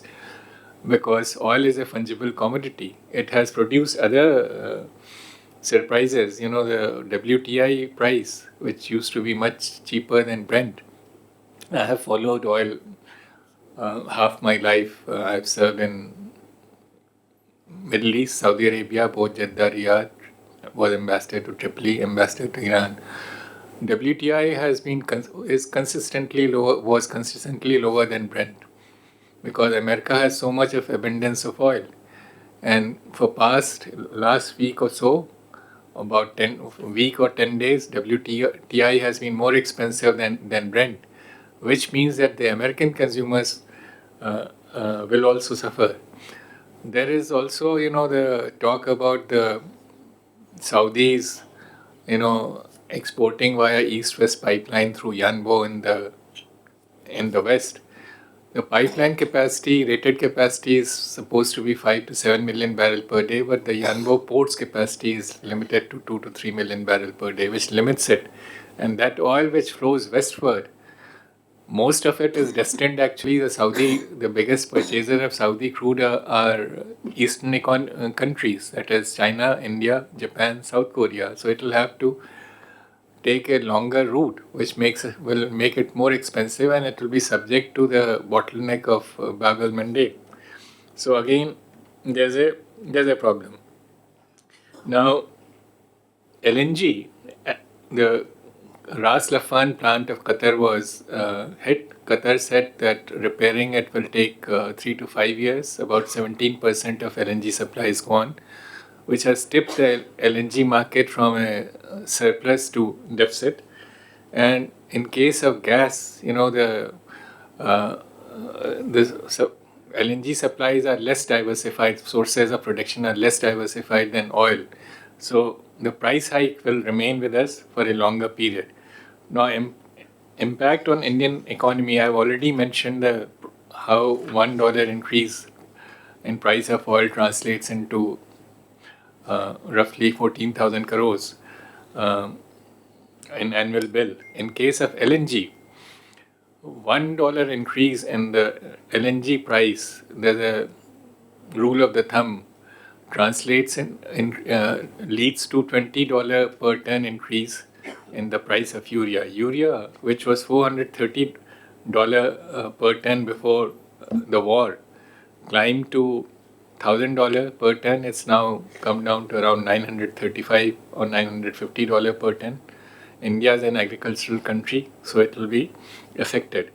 LPG, which was $460 per ton before the war, went up to $766 per ton or so on. Now, the efforts to contain or to bring a ceasefire in Islamabad talks took place. Pakistan wears different hats. So Pakistan jumped into the fray essentially as America's messenger boy. That didn't work with the Iranians. Then the Pakistani foreign minister made a dash to Beijing and signed this Pakistan-China joint communique, a 5-point communique, which was just the reverse of 15-point action, 15-point plan of America.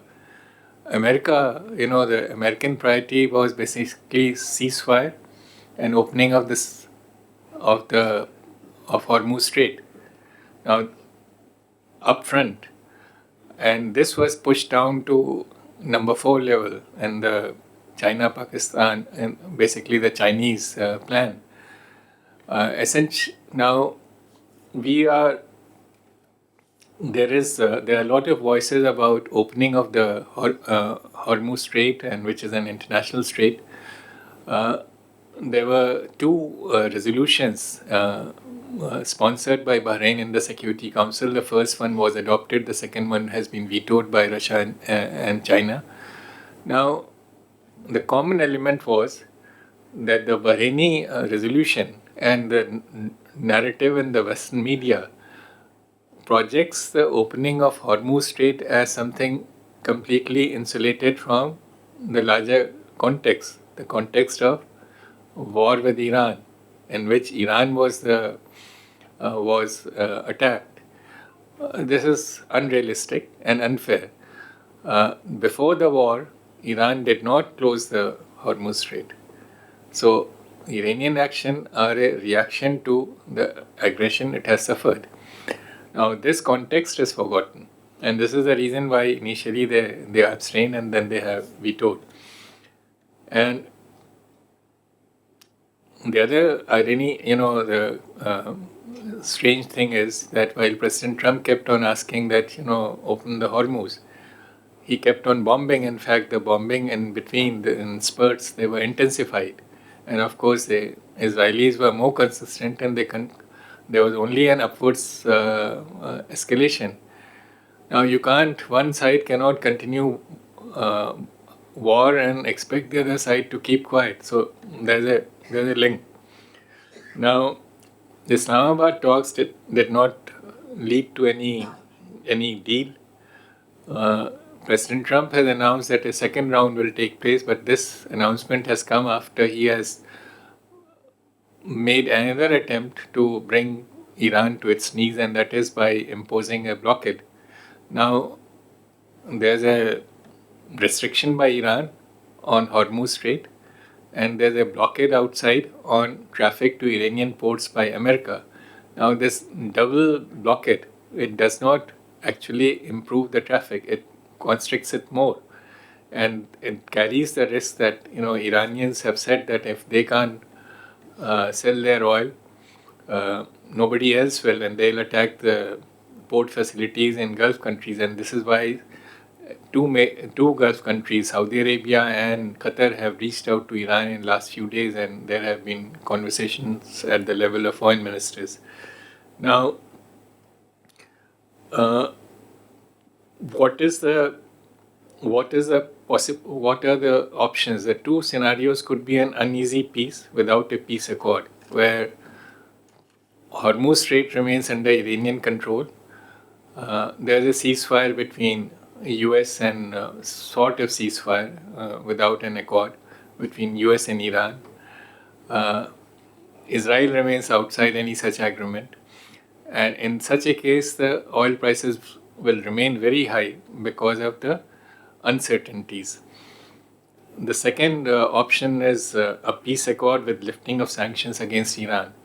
The two essentials in any deal are, uh, you know, Iran accepting restraint on its nuclear program, which it had indicated earlier also, and it had in fact under JCPOA accepted those restraints, and it did not violate JCPOA till US under Trump withdrew from it. And so the first element is Iran accepts restraint on the nuclear program, and the second linked issue is lifting of all the sanctions against Iran, and Iran has demanded that both primary and secondary sanctions should be lifted. There are other elements, of course, that is the regional dimension, that is what America, Israel, and Gulf countries call Iranian proxies, and however you term them, that is Hezbollah and Houthis and so on. This was not part of the first nuclear deal. We have to be realistic. If you want peace, then at least there should be an agreement on the essentials, which is the nuclear and the lifting of sanctions. This need not be overburdened, but of course, at some stage, this issue has to be addressed, and I think the Lebanon and Yemen, these are Arab countries, they should be left to Arabs to resolve. What is the? Let me just mention while I close how important Iran is to India. And this is not, I had the privilege of negotiating MOU for Indian participation in Chabahar project. I was given 3 months extension post-retirement. But that is a minor part. The critical thing is that Iran is your neighbor's neighbor. I will not say more than that, but during my last 2 years in Iran as ambassador, there were 14 terrorist attacks on Iran from Pakistani soil. And at one time, Iranian Majlis passed a resolution with overwhelming majority, no member voting against Pakistan. Iran has circulated a letter to the United Nations against attack by Pakistan. So we have a similar problem. A day before Pahalgam, in an identical incident, a vehicle being driven by a suicide bomber who was later, it was found he was a Pakistani, rammed into a bus carrying 27 Iranian security force members and killed them. So we have the same problem with the common neighbor. Why has Iran chosen Pakistan, accepted Pakistan? Because they have no options. The other options being Egypt and Turkey, which were closer to Washington. And incidentally, during this period, while Pakistan claims to be a neutral arbitrator, a contingent of Pakistani Air Force has landed in Saudi Arabia, and they have been deployed on the eastern base. So obviously, this is in pursuance of the Pakistani-Saudi defense agreement. So obviously, the intent is to use them against Iran, and Iran, of course, knows this. So these contradictions can be managed only as long as there's no shooting war. Now, we need to quickly, India has an interest. We are one of the most affected countries because we have, one reason most affected countries by this war, because it's not simply the oil and LNG, but we have 9 million strong Indian diaspora. That number is so large they cannot be evacuated. And of course, we have historical links on both sides of the Gulf. So I think India should extend, at least provide humanitarian assistance, which means both medical assistance as well as food. And we could offer our good officers, coordinate efforts to opening the of Hormuz Strait. Of course, this has to be linked to lifting of sanctions against Iran. I'll stop here. Thank you. Thank you, Zitkar. It's been most. Yeah, Let me please. just mention one thing, and this is, one major takeaway from this. The problem we are suffering at the, you see the LPG problem, and it's manifested in the labor unrest. There's a bigger problem in case the LNG supplies get exhausted, because unlike oil, we don't have LNG. There's no strategic reserve for LNG. It's very difficult. Nobody has. There are gas reserves in rich countries like US and Europe. Now,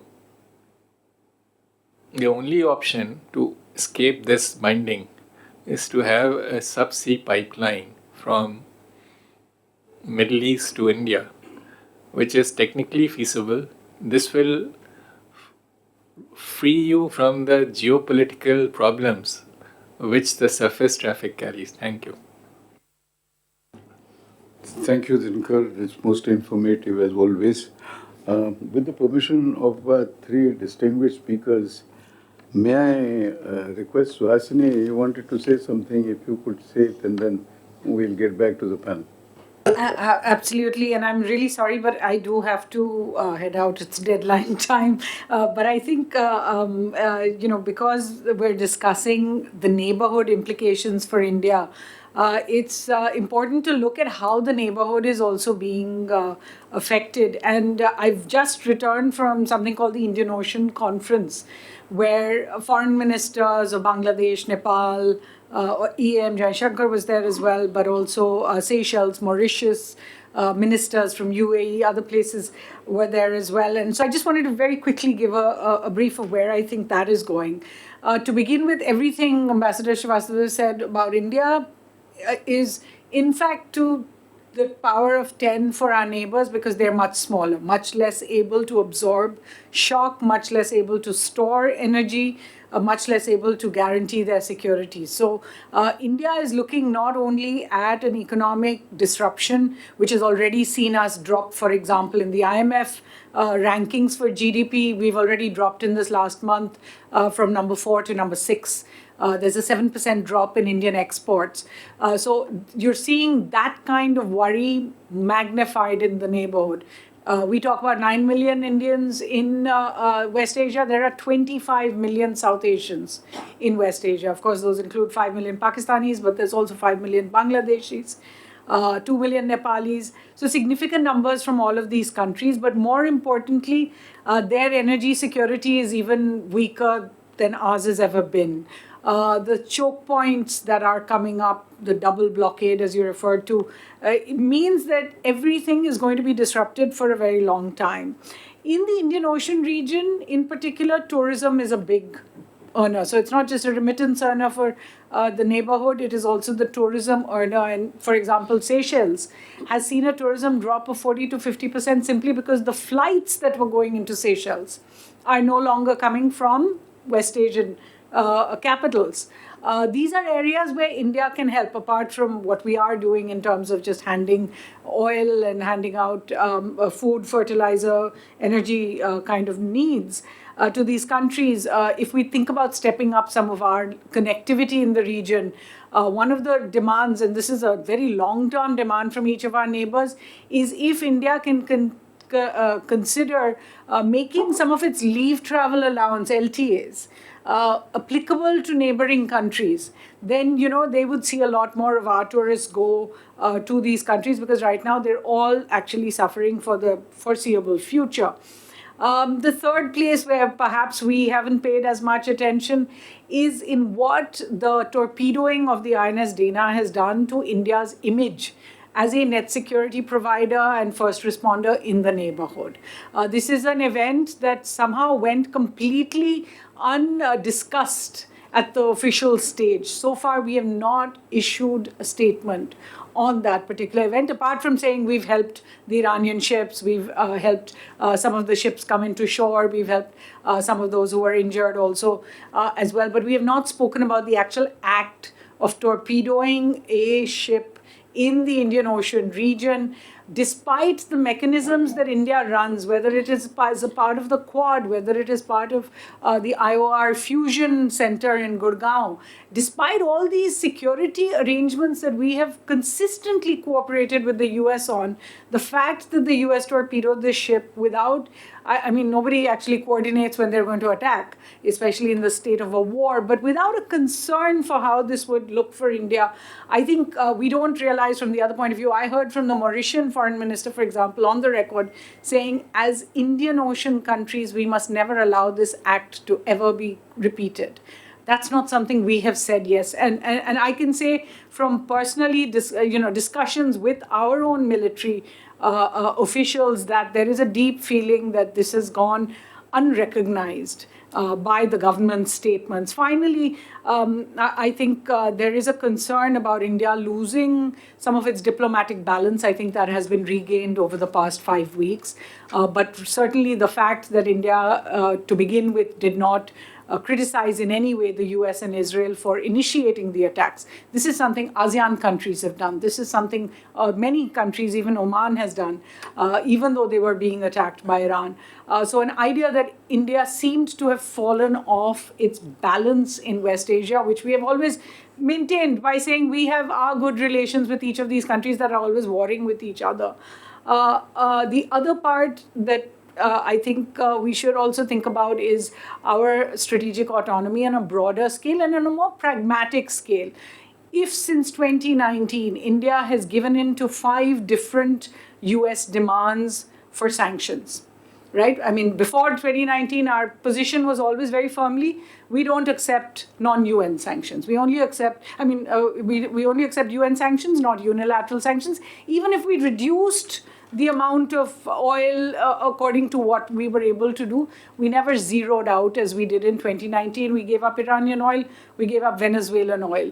Last year, we began to cut our oil from Russia. I mean, it's very clearly documented how low it went before this month we have increased. There's Iran trade. Once again, Mr. Trump has demanded that all accounts around the world, any country that keeps Iranian money around the world, will face sanctions. This is in addition to what he said on December 31st of 2025, which is that there'll be a sanction on, there'll be tariffs on countries that do trade with Iran. These are things that we have, whether or not we like to admit it, we have kind of given into. And the final will be on the 26th of April, when it'll be clear whether America will extend its sanctions waiver on Chabahar. And while we have already pulled out all our personnel from there in November, we have already preloaded, already prepaid our commitment to Iran of $120 million to develop Chabahar.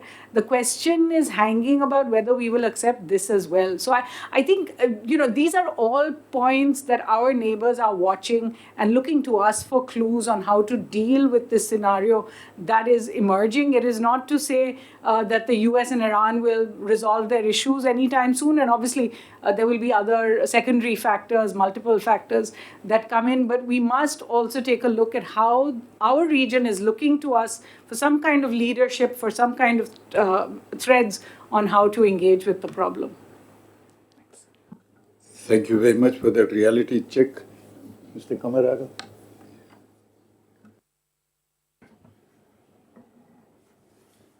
I think Ambassador Srivastava have already made my task easy.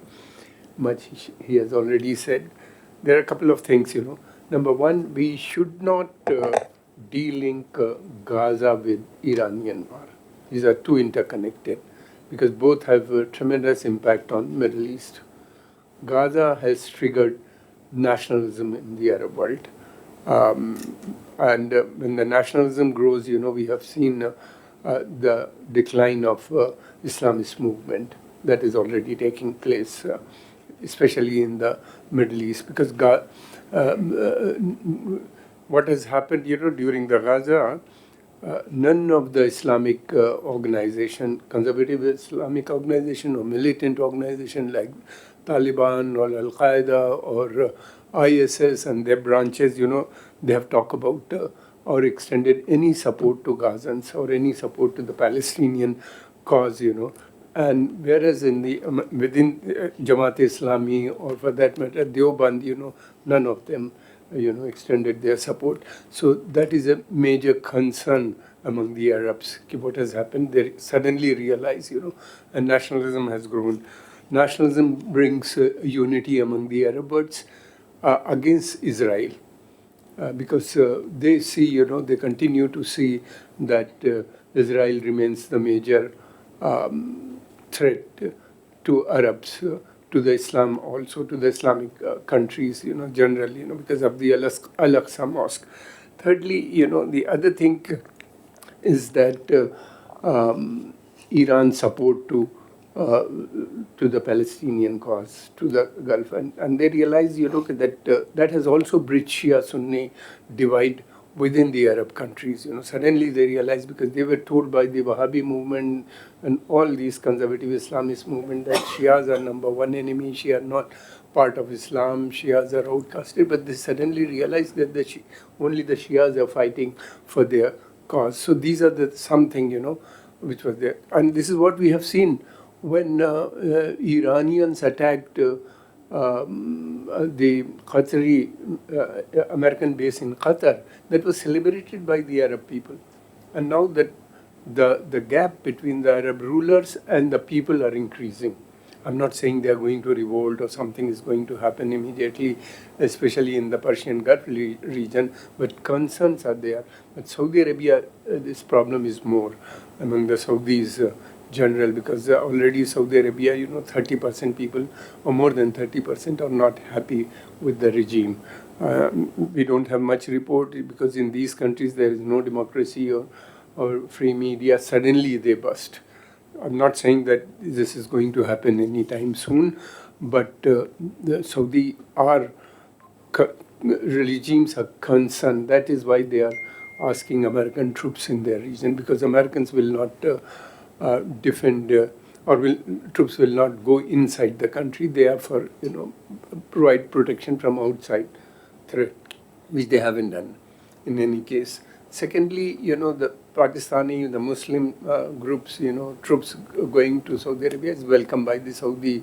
In fact, also Qatar and Kuwaitis also would like to have Saudi troops, and they have made some arrangement. It's an old arrangement which is continuing, and they're going mainly if anything happens within the country, then they will protect. There are many other things, like, Middle East will not be the same.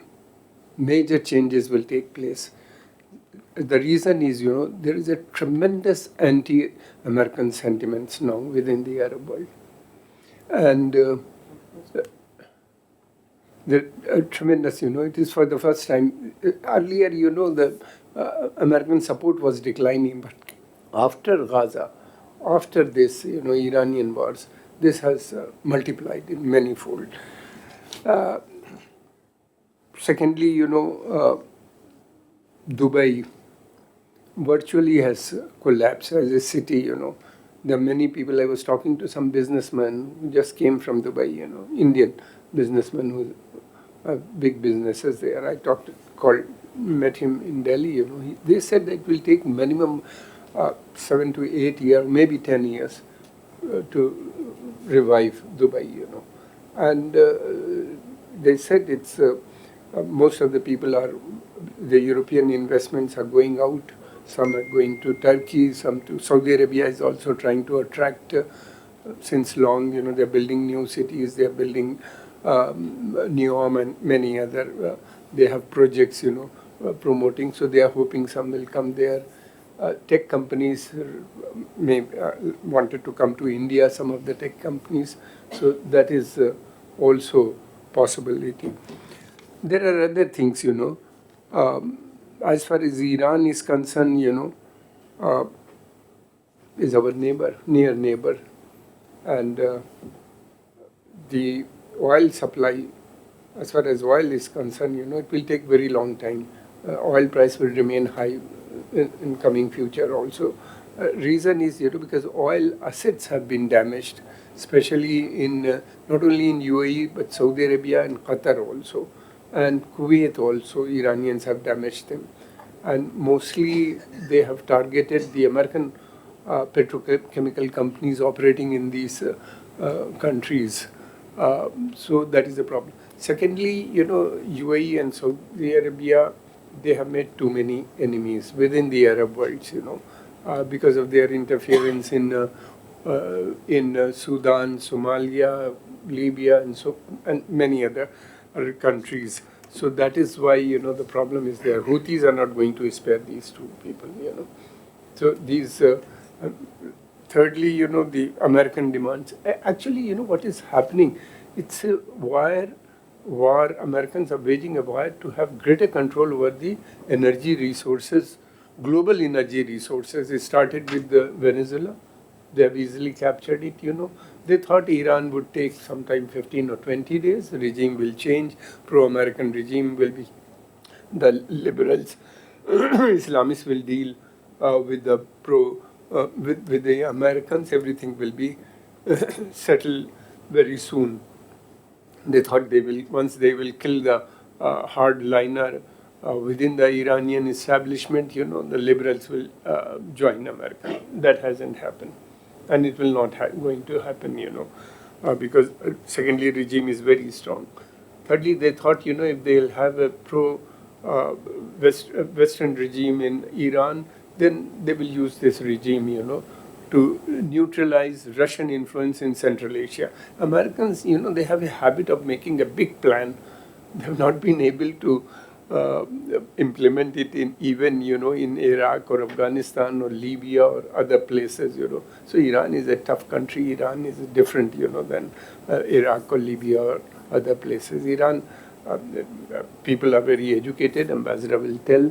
Because he was there, educated people, they have policies, they're working in, the policies basically self-reliance. In fact, the policies like 60s and 70s, which India has, public sector companies, nuclear program, space program, they should have, everything they should build in there. So Iran is not like Arab countries. Thirdly, I'd like to say this: the American thought, this Arab oil is already in their control. They thought they will take it over, and in fact, President Trump told MBS, that you should hand over oil assets to us. We will protect them in case of there is a war in Iran and the war is coming, that sort of a thing.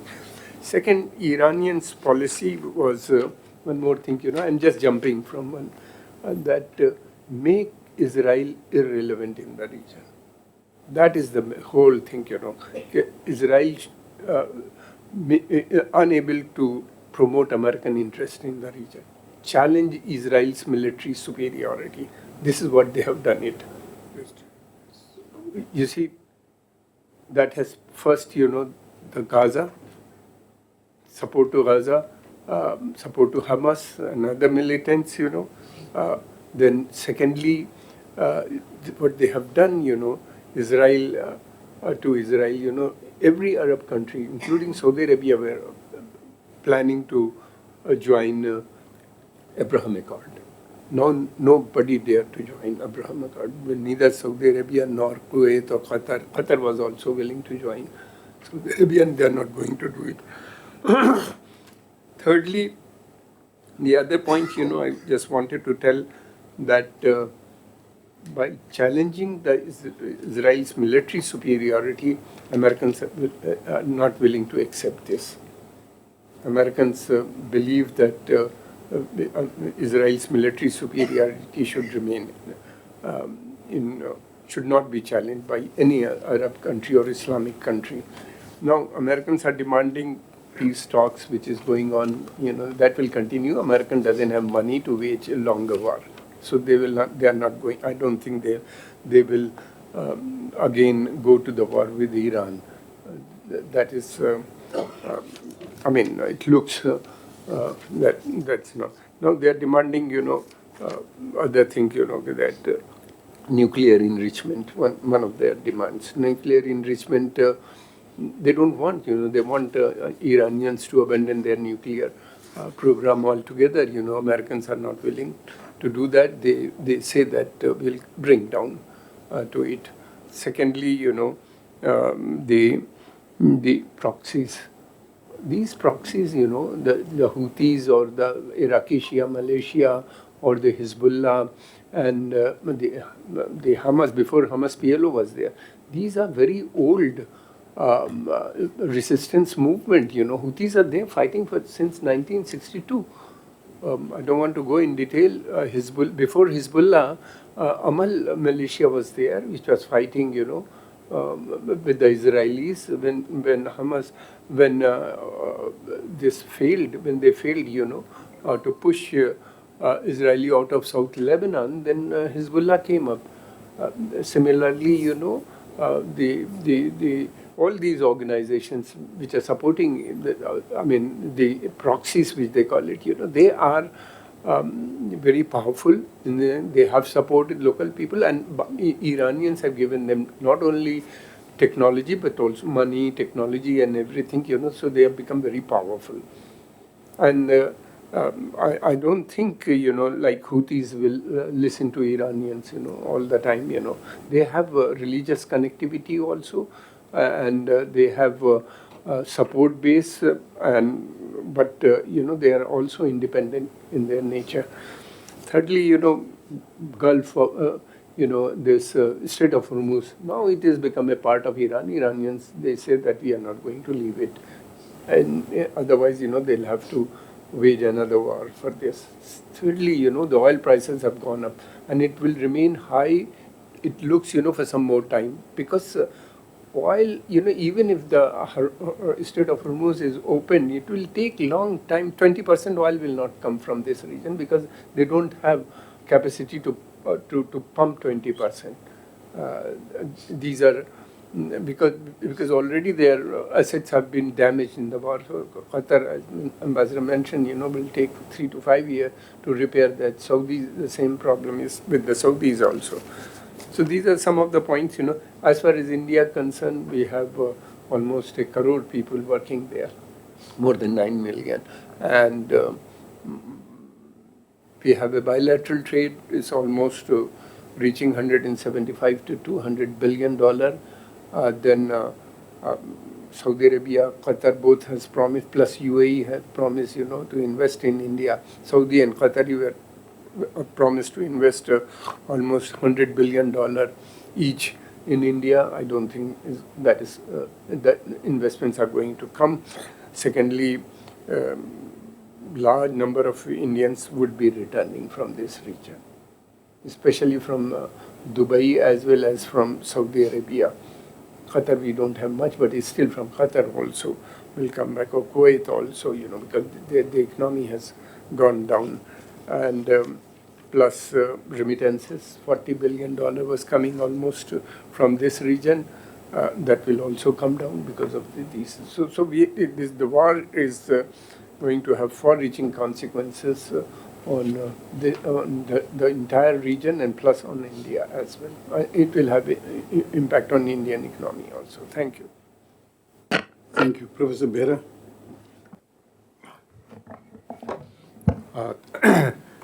Thank you.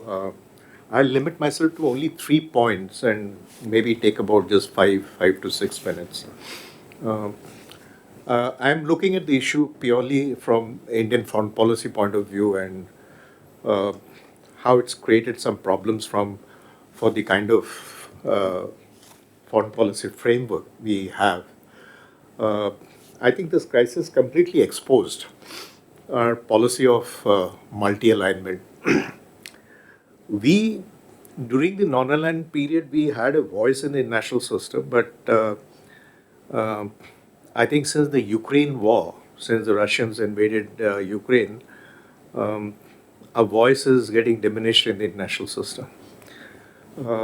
And as a rising power, there is an expectation of taking up more responsibilities in the international system, as well as what we claim to be the voice of the global South. But this Iran war completely exposed that we haven't, I mean, the strategy of multi-alignment is not working, you know. And this is a thesis I'm going to present. I mean, there's obviously scope for interpreting it. The strategy of multi-alignment that we've been following, you know, has been working in relative stability. When there's no wars and all, it's worked. We can have good relations with opposing powers or rivals in the international system. But in times of war or crisis, it is exposed that we are not able to handle it, and we are not we become completely marginal in the kind of developments that has happened in West Asia. Now, of course, in the context of West Asia, the reason is, of course, the kind of reduced engagement with Iran we have had in the recent past. While we have benefited with our relationship with Saudi Arabia, UAE, and Israel, and all that benefits us both in economic terms as well as strategic security terms. But given the fact that our relationship with Iran has been diluted, we were at kind of a difficult stage. I think this process has produced certain rigidities in our policy which has not allowed us to take a stand. We did not condemn the attacks on Iran, while we actually were concerned or gave statements on Iranian attacks on the Gulf countries. So this is a posture which limits India's ability to be seen as an independent voice in the international system. I mean, there are many other issues which were talked about. I don't want to go into them, whether it's the IRS dinners torpedoing, but we really, did show the limitations we have. And interestingly, a country like Pakistan was fairly vociferous in condemning the American-Israeli attacks on Iran. Both statements came as well as in the United Nations, and that is one of the reasons why the trust in Pakistan. We know why Pakistan is an interlocutor from the American perspective or from President Donald Trump's perspective. But what many in India fail to understand is why that trust of Iran in Pakistan. And I think Ambassador D.P. Srivastava also pointed out that there have been a lot of problems between these two countries. Even then, Pakistan remains one of the main interlocutors, even if not a mediator. My second point is, one of the lessons, besides, I think, the mapping that Mr. Aga has made about all the kind of issues that we are going to face, one of the major lessons that I think we should learn from this war, because this is not happening, I mean, since it's happened for the second time, that the last attack on Iran in 2025 did not lead to these kind of consequences, but it indicates something, that the relationship between Israel and Iran, I don't know at what stage the Israelis will feel secure and not continue to look for regime change and attacking Iran to completely, make it to ensure that Iranians do not have the capacity to attack Israel. And as long as that happens, I think you can multiply what Mr. Aga said about all the issues, challenges that we are going to have. So one of the major lessons that we should learn from this attack is we have to ensure, and this is where we have to go against the US, we have to promote our interest. India is a large energy consuming country, has to diversify its energy resources, and for which you have to go against what Mr. Trump wants us to do. We have to expand our strategic reserves, and very strongly look for diversification of our energy usage. Because this is going to create massive problems because besides what the short term this thing, but I think the security architecture in West Asia, even if we can say, West Asia has changed, but the security architecture in West Asia is not conducive to our interest. And as long as the dependence on oil and energy is there, and the Gulf will remain one of the major sources of energy resources. My third point is about India's role in this crisis. I think there was very serious limitations in how we presented ourselves in this crisis. I mean, we've completely voiceless. We have not been able to take a stand. We have not been able to take a stand even when the Iris Dana was torpedoed. Now, as Suhashini pointed out, the Global South is looking for voices, looking for leadership. We've been claiming it ourselves. But it's almost like saying, Gaza is not part of the Global South, Iran is not part of the Global South. We could not have been a mediator, and neither should we have attempted to be one. But we should have at least used those forums through which it was possible to make a statement. And given the fact that we have the presidency of the BRICS, and Iran is one of the members of BRICS, including UAE and Saudi Arabia, that as the head of the BRICS, we did not have anything to say about one of the countries which was attacked, or maybe the members of BRICS who were at loggerheads in West Asia. So we could have utilized the BRICS to, in some ways, put pressure. So it should not have been a unilateral initiative as the Pakistanis have been doing. It could have been a multilateral initiative. And this was a forum. I'm not saying that it could have succeeded, but we didn't even attempt. It could have, because it is possible that a multilateral initiative could have probably put more pressures on the US-Israel combined. And probably, given the fact that, the members of BRICS probably have greater influence on Iran than what the Europeans and the United States have. We could have easily, this multilateral initiative probably could have brought in some kind of, understanding. Right now, we're talking about a deal which the Pakistanis have absolutely no way in which, they can help in bringing a deal. They're just a platform to allow them. And the Pakistanis don't have that kind of influence with either on the Americans. They have no relations with Israel, and they don't have that kind of influence on Iran as well. But the BRICS members do have.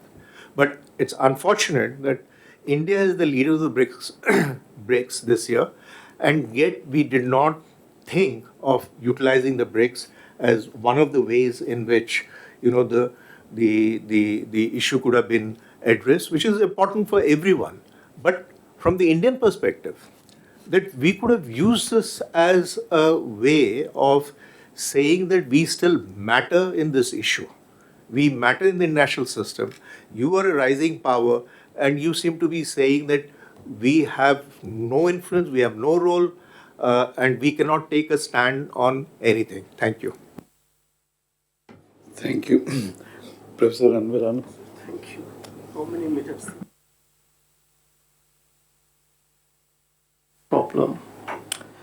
Well, thank you, for this opportunity to share my opinion on the subject matter as such. Well, by way of I do not want to get into the history of the origin of this conflict in the Middle East, but I would just like to flag, like, for example, one aspect for your consideration, that what makes West, including Europe and the United States, not so much engage with the Pakistani nuclear question, or for that matter, North Korea nuclear question. you know. There's not just discussion in the West that whether the Pakistan nuclear really pose any kind of threat to anywhere, but rather it would be like to be seen as the something like what is in a very sophisticated Western language, it is called the balance of power doctrine. If you think from that point of view, from the balance of the power doctrine, if the Iranian will have a nuclear bomb, assuming that this is where they are intended, then probably it will stabilize larger West Asia and the Gulf from the theoretical perspective of the doctrine of the balance of power. But I do not wish to advance this argument here. My take is something very different. The West has historically maintained a distinction between the idea of Islamic Middle East and the rest of the Islamic world. And the Western historical fear of Islam is very deep. It's not merely a question that any military capability of the Middle Eastern country will offset the military superiority of Israel, and therefore it must be prevented. But this is the kind of the historical fear in which no particularly the Islamic Middle Eastern country, would be allowed to develop their military capability. It's not merely the question of the nuclear issues, actually. As Dr. Ajay Behra mentioned, that it is not for the first time the Iranian question has come. It came in the June last year, 2025, where somehow the Iranian demonstrated the missile capability as such. And this time, if you look at, for example, the 15-point agenda of the Trump administration, it was the military capability that has to be dismantled. Not so much the nuclear issue, that was on the focus actually. So the fundamental question here is, while there is no pressure on the state of Israel with regard to their nuclear weapon, there is no pressure on the Israel with regard to their air superiority. There is no pressure with regard to, for example, the warmongering, their expansions, the idea of the greater Israels, and everywhere actually is the other countries who would like to defend. There's all kinds of pressures actually. The question then here is that what are the implications for India? To my mind, there are 3-4 implications which we really need to think very seriously as such. One implication is that what kind of global order is a better options for the Indian national interest? Aligning with the unilateralism or aligning with the multilateral global order as such. And to my understanding, if the Indians' interest lies in strengthening the multicultural global order, multilateralism actually, then if I have to look from this point of view, we have flipped very badly on this conflict as such. Whether we intended or whether we do not intend, then that's not a question. Our messaging, and I understand why the Indian strategic silence is, because we have a 9 million, we have a remittances, we have an investments, Indian investment in the GCC. We perfectly understand that question. But our messaging, that a head of state has been assassinated, you don't even issue a condemnation. What happened, for example, in the Indian Ocean? Are you a security provider? Do you want to visualize yourself as a regional power in South Asia? And if you really wish and you have that kind of aspiration to assert yourself as a regional power, then probably that would really require the kind of messaging. And that's where I think that we have gone really, really very badly. And I must say, for example, we have lost what is our strength. And our strength used to be relative neutrality. That we have lost in this issue actually. The third, probably, which I would like to raise and submit here is that what are our critical dependence on United States of America, or what are our critical dependence on the Israel? I mean, that's the larger question vis-a-vis the Middle East. What is our critical dependence? That's a larger question. How much the US investment has come during the last 5 or 10 years in India actually? How much we are dependent on the Israeli military supply? How much? What is that? What is that so critical that, for example, we really cannot maintain a balance as such? Why Iran is important? Iran is certainly not important, for example. The fact of the matter is that we do not import from Iran. If we stopped even importing long back, not this government, but the previous government as such, in fact, we stopped importing from Russia's actually. We importing, for example, Venezuela, which essentially means that we do not care about the idea of sovereignty. Somebody basically tells us how to buy, where to buy, and then we do how to buy and where to buy. So we really do not care about that. Look at, for example, the West European countries. They are really very much critically dependent on the Qatari gas, like we are basically dependent. But nonetheless, they have raised a very significant voices this time. Remarkable voices against the Trump administrations. NATO is about the brave, vertically split between the Europe and the others actually. Whether they have strength because of the economy, that's a very different consideration. What will happen to us? I want to understand this. In any understanding of the foreign policies, what really matters is your neighborhood. That is what we have been told, at least at Jawaharlal Nehru University. I do not know, the ambassador is here. They will basically correct me actually, that what really matters in any kind of the foreign policy is your core neighborhood actually. And the Indians' core neighborhood is the South Asia and the West Asia actually. If you want to really grow and develop, we are critically dependent on the stability and the security of the West Asia as such, or the Middle East, or what you call. Unfortunately, our foreign policy has gradually become very blinkered that we are basically confined to GCC. Beyond GCC, there's nothing. We have nothing to do with Egypt, Algeria, Morocco, Tunisia, Iran, all other parts, Palestine, that's just GCC. So why GCC? We have just 9 million, we have petrodollar, we have money, it's basically coming, we must be. So what has happened is that in this process, we have slowly and gradually internalized the Western notion of security. And what does the Western notion of security say? Dr. Kamar Agya really basically pointed out that I can always be secure when I insecure you. Look at the Israeli actions. Look at the American actions in the Middle East. Look at for example, I'm saying is that this modern nation state, the kind of modernity and the kind of the modern understanding of the security, that I'll only be secure, that my idea of security will generate a kind of insecurity for others, comes what may be. When did India has this kinds of idea of security? I don't think we had, as a civilizational state, we never had this kind of idea of security. Rather, it was based much more on the principle of cooperation, for example, the mutual trust, or for example, the other things, advancing your own agenda. But if you look at, for example, the Western conception of security, it is very, very basically clear as such. Should India really operate in that kind of conception of security? That is fundamentally very, very important. Yes, from the Israeli point of view, the Islamic Middle East as its weakest point of life. So they would like to advance its interest, comes what may be. They would like to capture as many as land in the West Bank and Gaza. They would like to go to southern Lebanon. They would like to do this. Okay, it's their basically understanding. What is our understanding? From our point of view actually. Is this not a destabilization?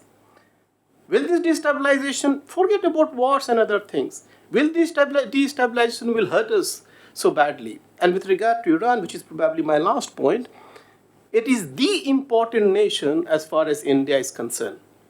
We somehow basically always discuss Iran from the point of view of Central Asia. We are nowhere in Central Asia, to be honest with you. I live in Central Asia.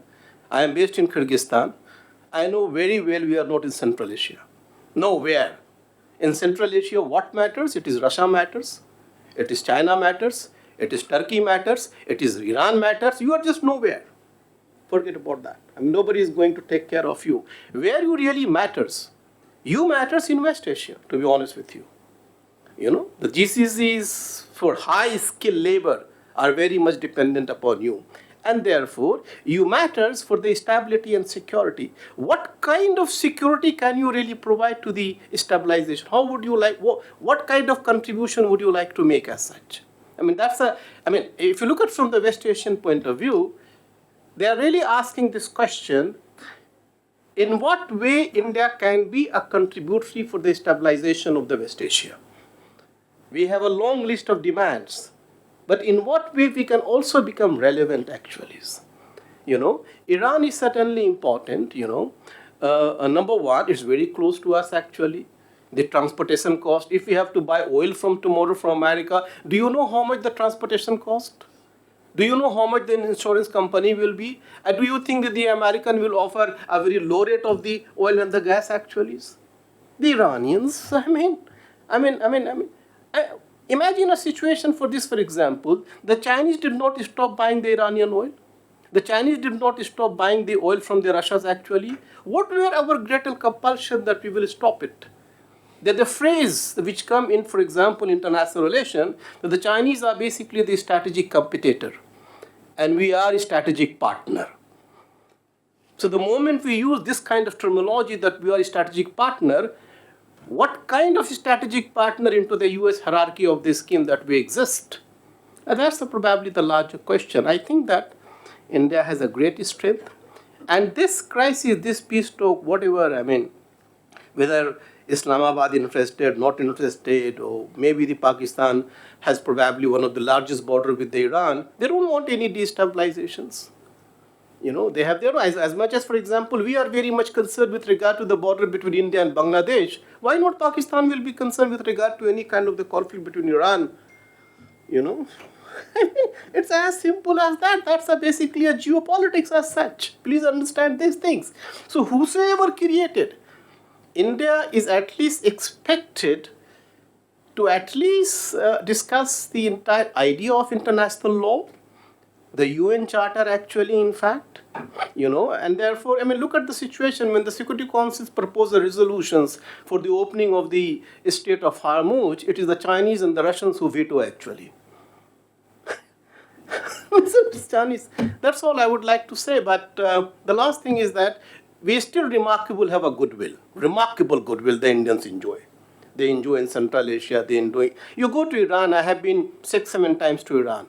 There's a remarkable goodwill. I think we should really capitalize this. Thank you. Thank you very much. I thank all the panelists for giving us a very informative talk in regard to the different aspects. Let's open up the floor for question answer. We have about 15 minutes. So maybe we can take 3 questions and then we'll see if we have more time. Yes, ma'am. Thank you. Sir, I don't have questions, but I want to make few points about the West Asian War. I've also written about them recently. Ma'am, if I might suggest briefly, please, because we are short of time. Yeah, absolutely. Thank you. I'll be brief, sir. One, I just want to state here that West Asia or the Middle East is not a monolith. We've seen the kind of wars that they have. GCC is also not monolith. In 2017, Saudi-led bloc had blockaded Qatar. We know that. It lasted for a few months, and then it could sustain. We know how Saudi Arabia and UAE are on the opposite side in Yemen and Sudan and other areas. So West Asia is not a monolith.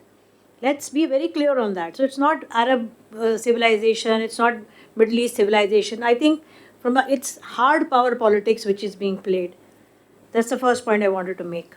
Second is about Pakistan. My assessment is that Pakistan is doing this bidding on behalf of China, not on behalf of the US. Because Pakistan doesn't have any heft in itself, to actually have swung this. China backs Pakistan. China has been involved in this war in more ways than one.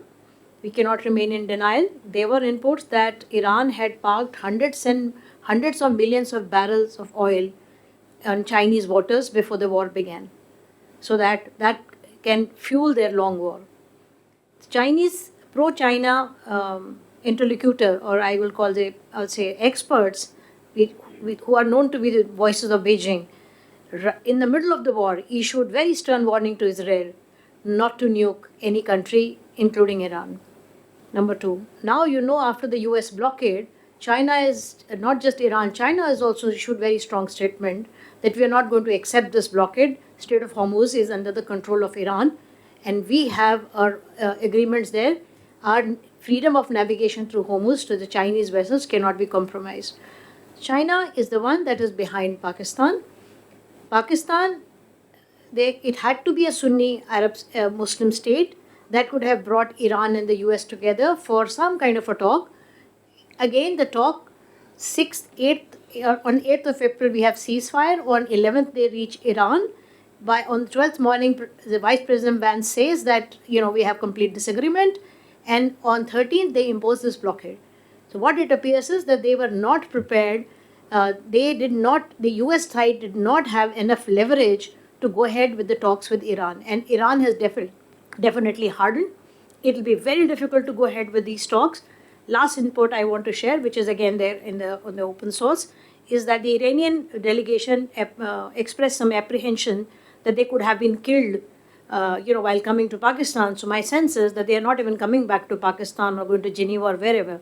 Probably that's the reason why Asim Munir was asked to go to Tehran.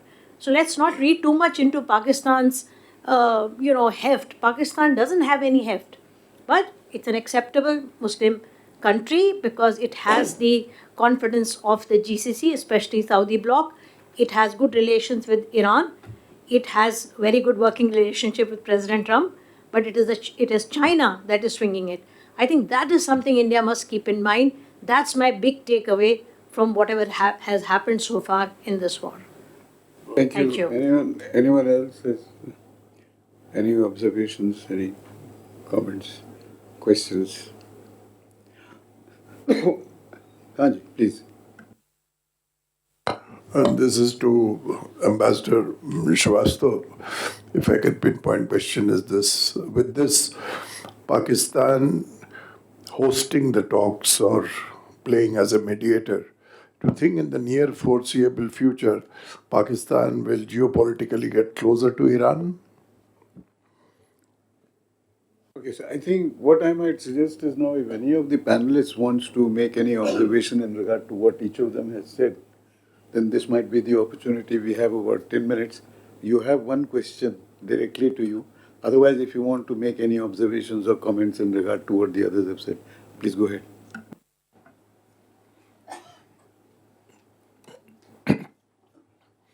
As I had mentioned in my presentation, Pakistan has been playing both sides of the street, and Iranians know this. So, as soon as their present dilemma is resolved, that is through an accord, or it is not resolved and there's an uneasy peace, their relations with Pakistan will go back to status quo ante, which is a very uneasy relationship. It does not mean any geopolitical proximity. Geopolitics actually dictates the other way around. That is a low level of simmering tension between Iran and Pakistan.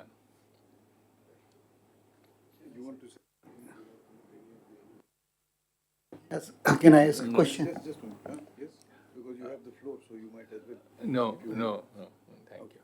Yes, please. My question is, what are the prospects of next round of peace talks between the two countries? And do you feel that there may be some positive outcome, like, opening of Strait of Hormuz and ceasefire in Lebanon, on the lifting of sanctions? I mean, because both Iran and the US may be interested now not to continue with this particular, conflict.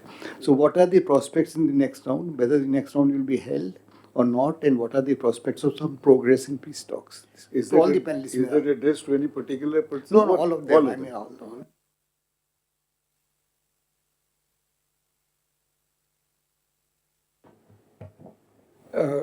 I think prospects are bright. Talks will continue. Maybe some hiccups here will keep coming. American economy doesn't permit Washington to go ahead for a long drawn battle with Iran. That is a major problem, because if Strait of Hormuz remains closed for a longer period of time, then major burden will come on American economy, and as well as with the European, besides other countries also will face heat. So some sort of negotiation, I hope would come through. Secondly, the Pakistan, as far as Pakistan and Iran, I don't think, they have very love and hate relationship. The reason is, the Pakistan, ever since Pakistan came into existence, um, it has aligned with Saudi Arabia, it has aligned with the Western nations, And secondly, the Pakistan's policy was, Pakistan was engaged by Saudi Arabia to contain Iranian influence in South Asian region. And through Jamaat-e-Islami and through Deoband, they have successfully managed to do that. Secondly, there are two major militant organizations which are operating in Pakistan. One is Sipah Sahaba and the other is Lashkar-e-Jhangvi.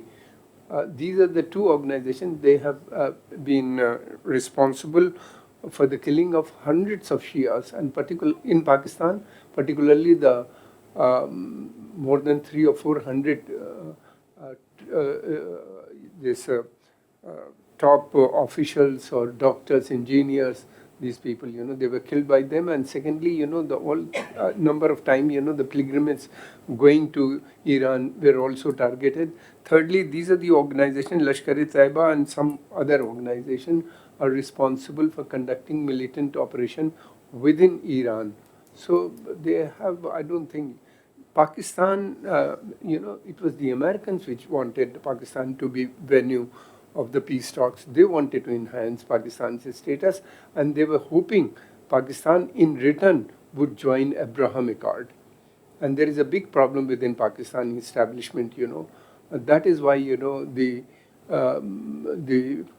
foreign minister came out recently with a very strong statement against Israel. There is a division within Pakistan. But still Americans hoping, that at least Pakistan would join. Pakistan is so dependent on American money, American support to America. So therefore, they expect, Pakistan to recognize Israel. And there is a lobby, especially within the military establishment. Particularly General Munir is also favoring, some reports suggest. Then, Iran generally talking about telling its neighbors, Arab neighbors, that security of the Gulf region they're telling them not to sublet it to Americans or any big power. Instead, what they are they are telling them that the responsibility of the security of the Persian Gulf region lies with the countries of the region. That is the main bone of contention between them. And now many Arab countries have come to realize that they cannot depend on America for the security, because what was happened recently, they've seen, Americans have not come protected them. Secondly, they are thinking of developing their own security architecture. Will they succeed? Because the problem is most of the Arab, the population is very strong. And Saudi Arabia is the only biggest country. Saudi doesn't have a fighting force. They have an army which is extremely weak. So what they did, they had oil for security arrangement with the Americans, Okay, they will supply cheap oil to them and they will trade in dollar. In return, Americans will protect them. So that was the arrangement that continues, and now the problem is there. Thank you. Please. In context of Indian situation now, so the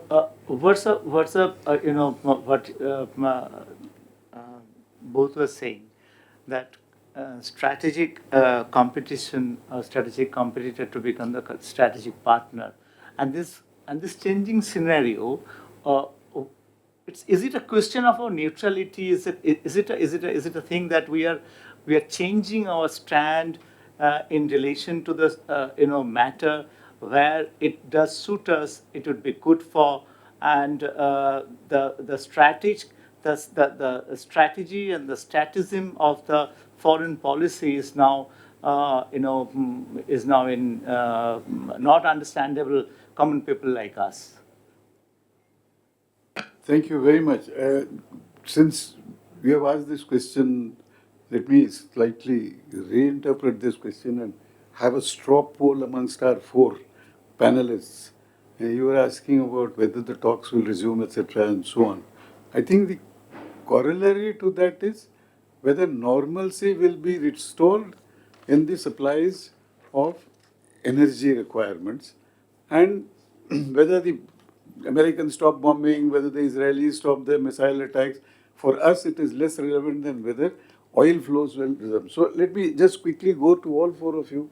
Just say yes or no. Whether this is now in the foreseeable future, which you might take, say, let's say in the next 4 weeks or let's 6 weeks. Do you think this normalcy is going to return? So, yeah. But I think very strongly for two reasons. One reason is that Iranians are highly pragmatist. No, yes or no? Yes. Yes. Yes. Ajay? I see. I think so. I think it's changed. Sorry? The scenario has completely changed. I think there will So, what kind of time period are you looking at? Not this immediate 4 to 6 weeks. Longer than that. Long term, the whole, I mean, it seems No, time frame. Just what is the time frame you are looking at? conditional. It's 6 months? conditional on whether the US is withdrawing. If the US withdraws, you have a different No, you're hedging. architecture You're in hedging. Asia. I'm asking a direct question. You're looking at 4 to 6 weeks or 6 months? What is the time frame? No, obviously, the time frame is longer because I don't Okay. see it Okay, really fair resolved enough. in the next 4 weeks.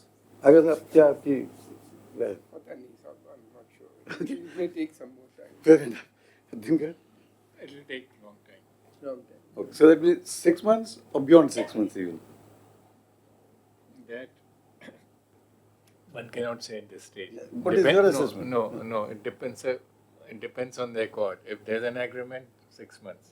If there's no agreement, the uncertainty will The continue thing is and that the increase. ceasefire is going to expire in another 3-4 days' time, 12 15 days ceasefire. So, in the next round of talks, if they are held, number one, they will agree on extending the period of ceasefire. Then some progress which could be in terms of opening of the Strait of Hormuz and stopping Israeli offensive in Lebanon. These are the two things which can easily be agreed upon. Other things, the negotiations may continue. They have to show some progress and some progress. It may take some time. Those are the nitty-gritty, and whether they will extend the ceasefire is frankly less relevant for India than whether energy supplies normalcy will be resumed or not. So on that, the panel is very clear.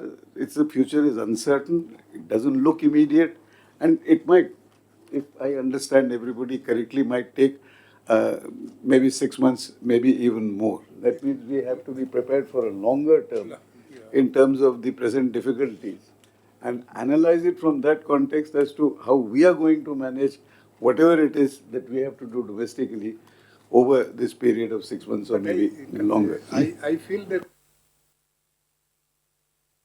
acceptable to the politicians that the talks will continue and this thing, because that gives the time.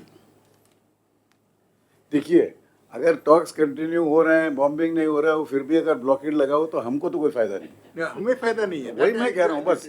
I am looking at it from that. तो blockade अगर talks होगा तो खुलेगा ही भाई। For India. One second. It's not the blockade. It is oil assets have also been damaged. But India is probably getting a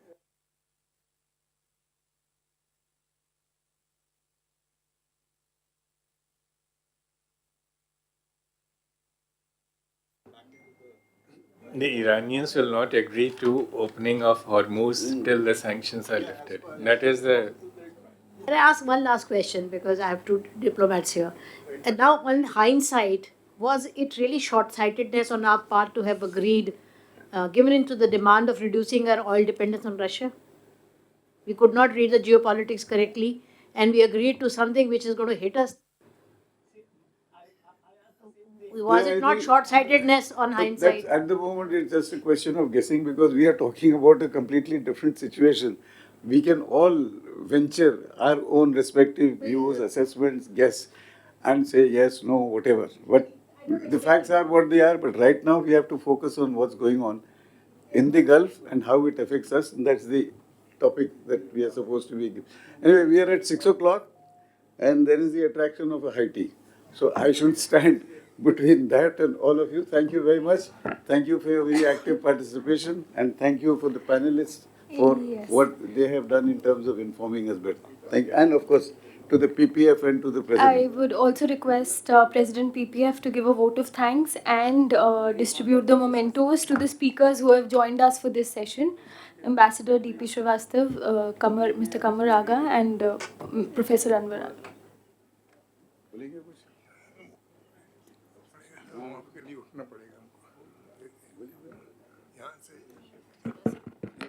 Well, on behalf of the PPF, I thank all of you and our speakers in the first session also for a very delightful and knowledgeable discussions. And it has cleared many of our cobwebs in the mind, but I think it has left quite a lot of question marks, which we do not have an answer at the moment. And we can all guess this thing, but I'm grateful for all the participants and speakers, particularly, for their contribution. It has been a very this thing. But now, women, please, as a token of our this thing, I, you know,